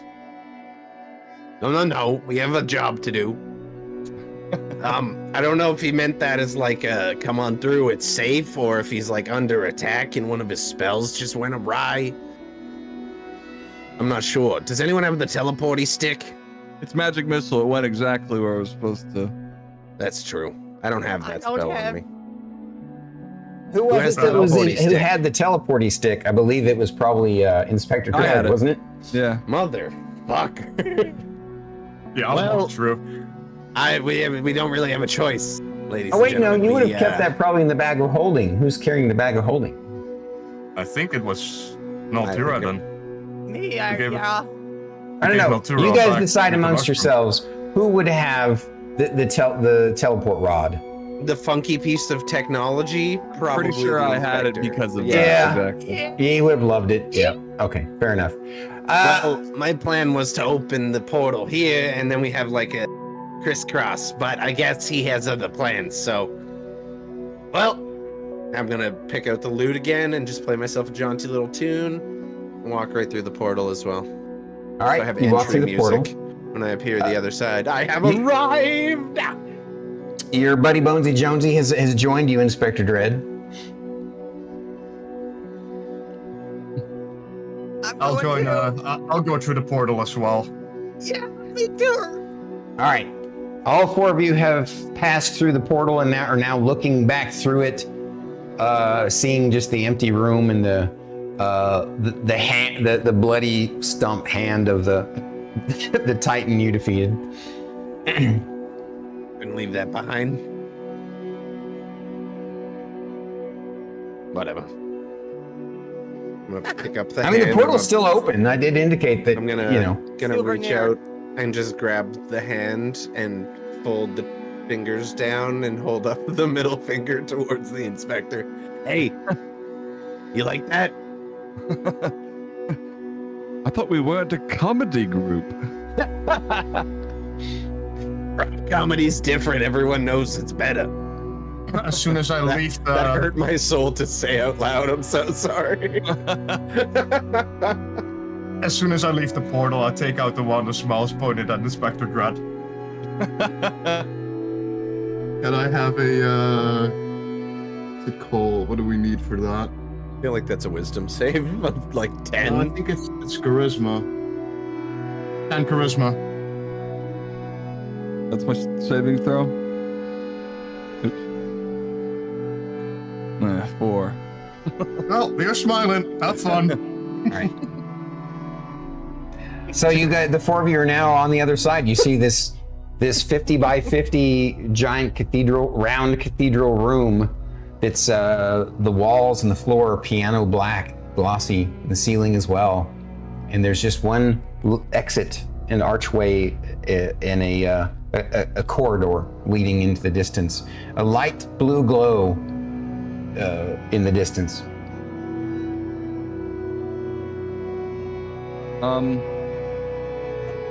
Yeah, what's the plan here? We need to put the teleporty thing down somewhere. I want to cast clairvoyance in the distance. You're gonna cast clairvoyance? I can't see what's down there, right? I just want to get an idea. Right. Let's take a...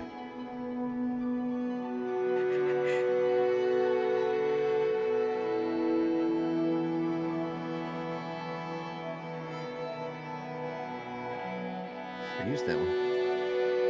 All right. So it takes 10 minutes to cast. You still want to continue? 1 mile. Yeah, unless they have somewhere to go. Everybody else going to take a short break while he casts clairvoyance? Yeah, well, Short rest. while Inspector Dread is casting that, I'll cast another Commune with Nature to see if there's any people, animals, celestial fate, blah blah, and influence from other planes of existence. See if you can find more. And of it's those within mushrooms. what I kinda want to range? try some. We are in a building, right? Yes. So it would be limited to 300 feet. Okay. You don't detect anything within 300 feet of this particular location. Okay.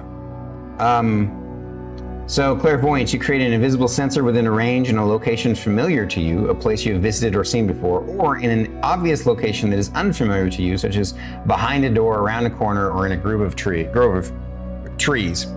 The sensor remains in place for the duration, and it can be attacked or otherwise interacted with. When you cast a spell, you choose seeing or hearing. So are you choosing seeing or hearing, and are you wanting to cast it where you see the blue glow in the distance, down the corridor? Yeah, I want to see. Okay.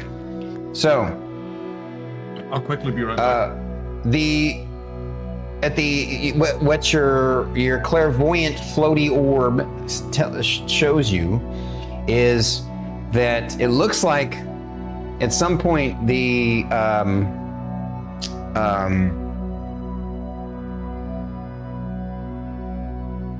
it basically just shows you another alcove style chamber at the end of that corridor, and then stairs leading upward.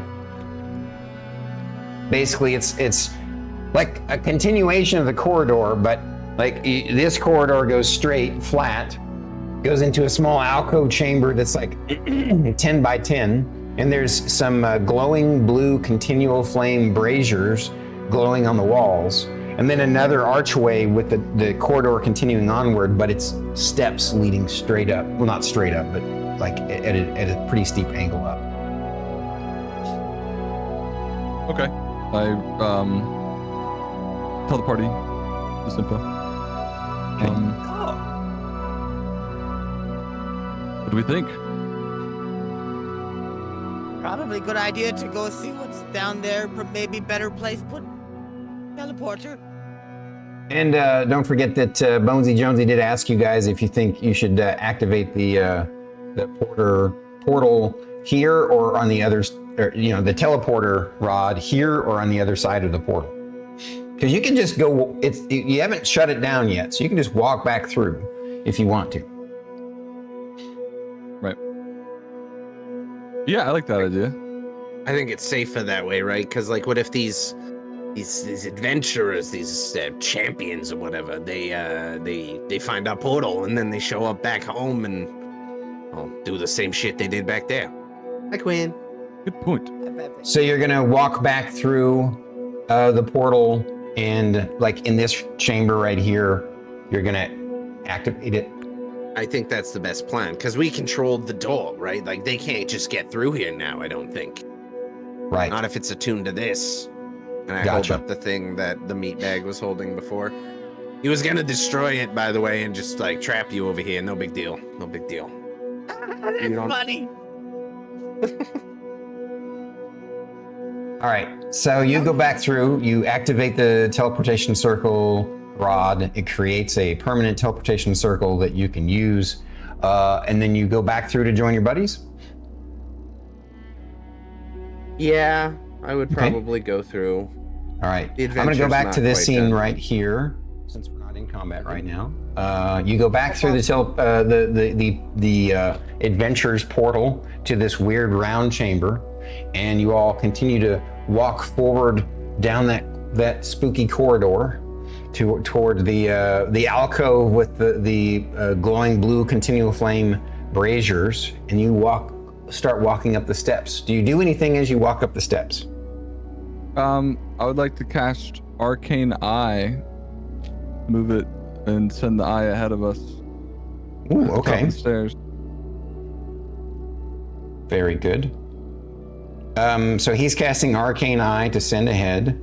How far? Let me take a Oh, look you at the can spell. move that one. Okay. Up to 30 feet, so it's kind of gonna go ahead of us. So it's effectively like Okay. a whole person ahead of you, like 30 feet ahead, right? Yeah. Yeah, and I'm basically just seeing. Yeah, as an action, you can move the eye up to 30 feet in any direction. I want to see. Basically, I'm trying to see what's at the top of the stairs before we reach the top of the stairs, just Right. in case. I'm gonna sneak up the stairs too. I'm gonna make sure I'm being stealthy and quiet. No concerned. Yeah, the eye can go as far. We can stay still. I can just send the eye up without moving. Oh, sure. All No right, limit so you how guys far- stay Oh, okay. at the bottom of the stairs while he sends the thing up. The stairs are longer than 30 feet, so I'm assuming you would want to continue moving up. I will say this to you, that the Arcane Eye, Well, the eye can see 30 feet. It could be sent as far as I want. No limit how far away from you the eye. no, it says in Yeah, action it you can move the eye up to 30 feet in any direction. Yeah, I have no limit to how far away the eye can move. Ah, I see what you're saying. Yeah, you can just keep, yeah, you can keep moving it. Gotcha. Okay. Cool. So you're sending the eye up to the top of the stairs. And at the top of the stairs, there, what looks like it opens up into another chamber. And it's a sort of a fancy noble hall, like a cathedral chamber.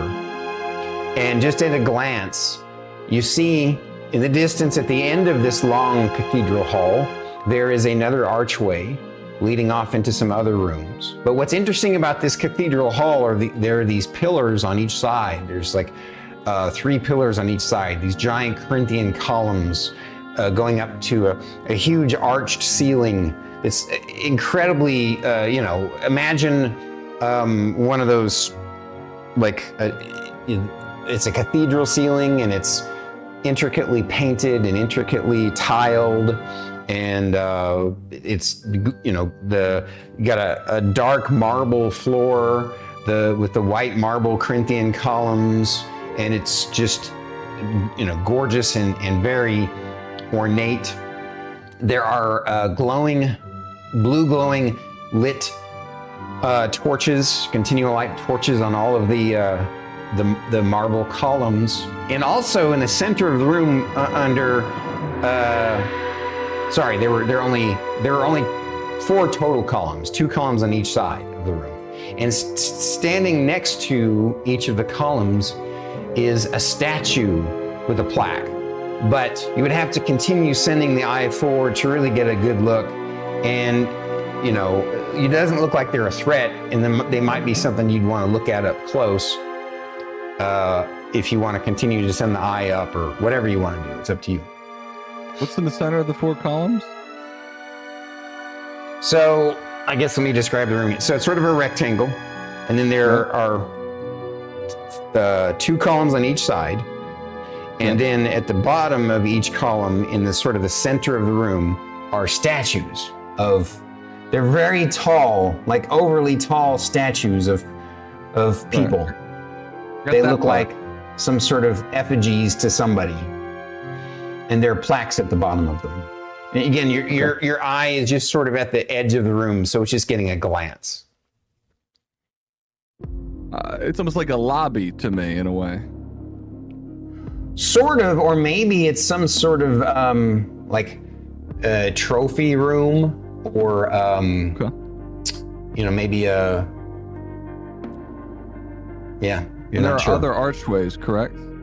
There is one other archway at the end of that chamber that leads off to another corridor, and you can see regular, like, yellow and white light in the distance. Okay, I move the eye within proximity past one of the statues, just to see if it, like, I don't know, responds or at all, and towards the archway. Gotcha. The statues don't appear to move or anything at all, and you move your eyeball to basically to the end of the chamber, to where it's at the edge of the next corridor, and it's just a pretty long corridor that appears to lead off into another chamber that is obviously lit by some sort of natural lighting. You know, it's a pretty long corridor, though, like 50 feet, so you'd have to send it off for a while. But you could also come up and investigate this chamber while you have the eye going, if you want to. Yeah, I was gonna do it all on its way back. I just kind of wanted to see. All right, so you want to, how long does, let's see, the arcane eye lasts an hour, all right? So you want to bring the eye back to you guys? I want to go as far as, I'm going to keep it going. If there's no limit, I just want to, I'm basically scanning the whole place. Gotcha. And okay. when I'm done, like, horizontally, I'll bring it back, and then I'll scan the statue real quick for one last piece of reconnaissance. But, like, my main idea is to see what's ahead. Just because he's, like, we're all sitting still while he's taking his time, I'm gonna pull out my instruments and just very quietly, like, pull it up, tune them, ding, and okay. like tighten, right. Tune it up a little bit as we go. Alrighty. So you continue the eye forward down the corridor, and it opens up into a lighted atrium, and there's, like, a light shining down from the atrium and there's, like, a little mini grove, and it's really pretty in this atrium. And then there's another archway with another corridor leading off from that round atrium. And I'm just going to continue on. You go on to the next leg of the corridor, and it actually finally ends at two. Again, these corridors are roughly 20 feet high and 15 feet wide. So they're very tall and cathedral-like. And at the end of this one, it's an arched double steel door that appears to be shut. seen like anybody this whole time? Not yet. I'm starting to get a little bored. Well, stay bored and let me do my thing. I bring the eye back and I analyze That's rude, but okay, I'll accept it. the tablets or whatever the statues had in the next room. Okay. I like when the So- Inspectre gets sassy. You He is you being bring the kind of arcane a eye dick. back to investigate the statues of the people in the chamber, the 4 statues next to the 4 pillars, and you see his pasty ghosty eyes go wide, just like is in that picture right there, and. If you don't mind, I'm just going to sort of minorly take over a little bit here. Yeah, of course. Inspector Dredd says, I think we all should go up and take a look at these. I'm not sure what to think about this. And you all decide to go up to the room and inspect these statues up close? Yeah, I actually wanted to do just say Ursus done waiting and stomp past everyone and go up the All stairs. right, so the timing is perfect then. He starts going up. You all decide to follow up. And you're all standing in front of these statues now. And you're looking at the plaques of the statues. And the first statue looks like some sort of Viking warrior with and he's got the usual Viking helmet, but he's wearing an outfit that would not be armor because obviously like a barbarian, like a Viking would be, right? He's got a big ass axe in one hand that's obviously a 2-handed axe. Looks like he's crushing a skull with his left hand, holding his great axe with his other hand. And at the bottom of that statue, the plaque says Ursus Steelskin. And then the next statue you go over to, it says Ursus Steelskin, Zealot Barbarian. And the next statue you go to looks like must be some sort of druid. And they're like wild shaped into multiple strange animal forms, like, birds and like there's elements of bears, there's elements of like multiple different body types, body parts of animals make up this weird druid. And at the bottom it says by the way, in each of them says the champions, and the second one it says Druid Circle of Stars, Errata Nelu. And then the third one you go over to looks like a really kind of fancy looking dude in very noble clothes, looks like some sort of entertainer, and he's strumming a harp that is like lining his jacket. And at the bottom it says Druid College of Lore, Jonas Bonus. And then finally, the fourth statue looks like this crotchety old wizard, and he's wearing this outfit with all kinds of like gear hanging off. He's got a pot on his head that's supposed to be like a helmet, and he's got like various eating utensils and stuff hanging off, and it says Detective Bread. What? Oh my god, this is who we used to be. I move up to the fourth statue and I plunge my axe into it, trying to break it. Okay. Who the fuck are these guys? Who the fuck is that? So He's you hit absolutely the ripped off statue, my and style. apparently they've been Wait. carved out of adamantium because your axe just bounces off. Yeah, maybe take a minute there, big guy. Relax. This is weird. And as you guys He's peer at stealing this, my swagger, dude. yeah, you realize you're looking at this. It's like you've entered the castle of the 4 champions of light, and these 4 champions of light, their effigies are right here before you, and you realize They're just you guys, but from the surface world, like your mirror opposites. These fuckers gotta die. They got to go. Like, stat, like right now. They stole our idea. Like, well, I mean, they probably have a cool band name. Like I don't know. The Jonas Brothers. I mean, Bonus Jonas. He's like an extra Jonas brother. It's wild. He's the Bonus Jonas.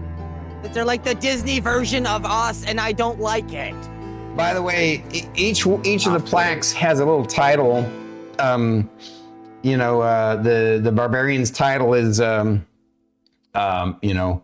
crusher and slayer of beasts, and the druid is again just something simple like circle of stars transmuter. The bard is a master performer, and then finally the wizard, his title is inventor of the spork.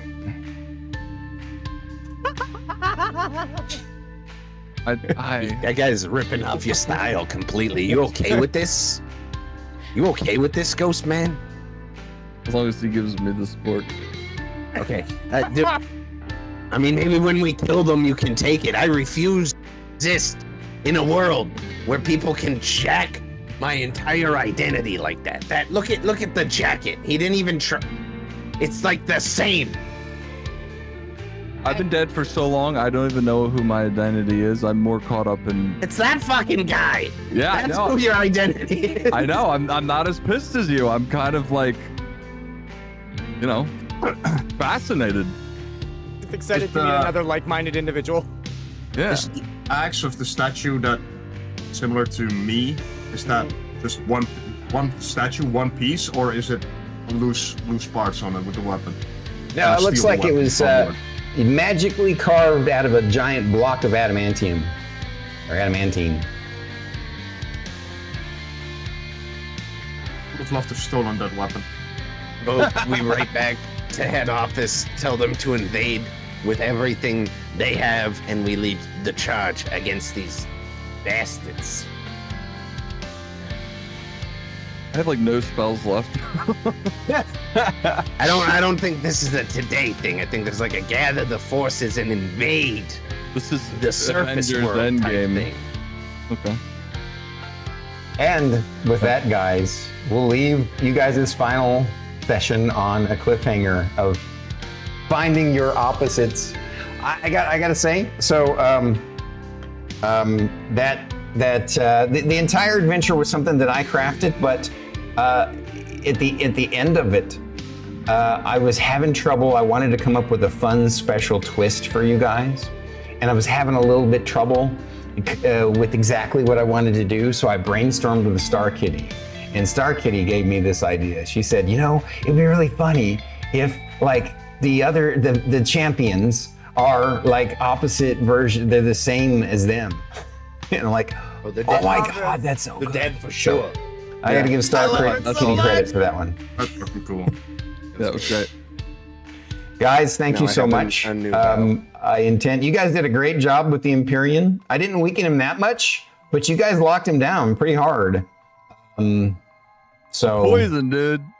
I've never had a villain / legendary creature dance out of a battle with me. That's fucking awesome. That was pretty cool. That was pretty neat. You got him down to 24 hit points, by the way. One more big hit would have taken him down. At least you got his hand. Yep, and you got his hand. You got a trophy.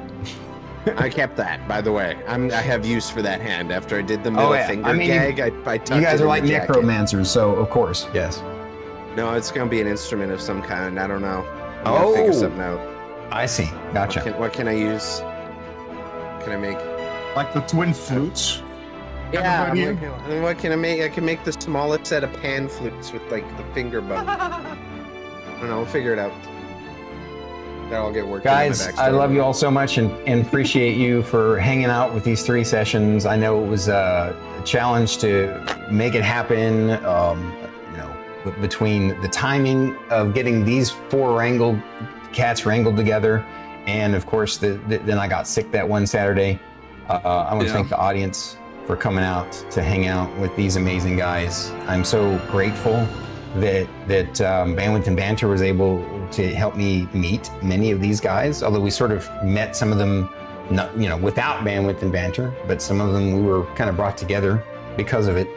And I'm grateful to all of the Kevin Bacons of Twitch that brought me to these guys. Kevin Bacon. I know that you guys love them too, like I do. So please go support them. Go give them all your subs and your biddies. And I guess that's all I got for me. I want to have each of you sound off what you got going on this coming week, so you can share with the folks what's coming next. And I'll just go from left to right like I did before. RustyTonixRPGs, what you got going on, sir? We got our usual D&D game planned for tomorrow, 6 p.m. Eastern time on my channel on Twitch. You can find Ryan there. Kieran's guested while. We're going to be trying to absorb some guests from around Storm. Keep an eye out for that sooner or later here. Need to figure out what the hell we're doing next. We're 25 sessions in, I think. It's pretty exciting.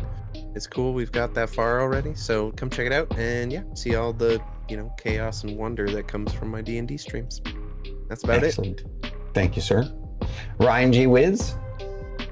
Well, the Big Purple House got a lot of room for a lot more folks. Come on over, see me sometime. I play some World of Warcraft, Minecraft, all sorts of retro games. I just finished Ocarina of Time. I beat the boss. I did it my second try, not my first try. I'm not that much of a gamer, but I am a gamer. So come on over and see me sometime. I stream every night, usually. Excellent. We appreciate you, Ryan. We love you. And the master of platformers himself, Tarkonix. That was a lot of fun. I just want to say that was a campaign of many firsts. The first wizard, first fight with an Empyrean and a Celestial. So that was cool. I checked a lot of boxes there. Thank you for doing this, dude. It was awesome. I'm doing hitless runs Wednesday, Thursday, Saturday, and Sundays. And yeah, I'll be doing that for the rest of the time. And thank God for us. Yeah. And Kirinshikato +1. First of all, Stormy, I want to thank you for putting this together. I'm not sure if it was a good idea at the start, because, well, the people we have here, it's chaotic, but it's good chaotic, I'd say. It was a lot of fun. It definitely was. It's a shame it was the last one. We'll see what happens. But for my own stream, I've started Doom the Dark Ages, not last week, but the week before. I'm playing a little bit of Rocket League. I recently completed my collection of Sniper Elite, so there's a big chance I'm gonna be playing that on hard mode. But yeah, we'll see. Fantastic. Alrighty. Thank you. Well, that's all I got for you guys. Thank you all so much once again, and we'll see you out in the river of Twitch. Who are we gonna raid tonight, guys? Let's raid out. So many options. Any requests? Hey, this life. The gamer wants to raid Amaranth. I want to see hot tub titty. How about we keep it in family? Change it up from D&D content with this week. It's just Ryan in a bathtub. I know we rated him last week, but let's do Extirpate Fate if that's cool with you guys. Oh yeah. Fellow Stormkeeper. I appreciate you all so much. Let's get this thing queued up, and That was fun. Thank you I guys so appreciate each and every one of you. This has been an incredible experience. Oh, one last kind of thing to share, folks, is that for you guys who are here in your communities, this coming Friday is a special edition Bandwidth and Banter. Drew and I have some special announcements to make and a special guest that we haven't shared, so it's going to be sort of a surprise. If you guys could make it, it would mean a lot to me and Druid, because it's going to be unique and important. So if you don't mind, hanging out, coming and checking it out, we appreciate it, even if it's for a little while. And that's all I got. we'll head out now. See y'all later. Have a good week. We'll see you. You guys. Bye, everybody.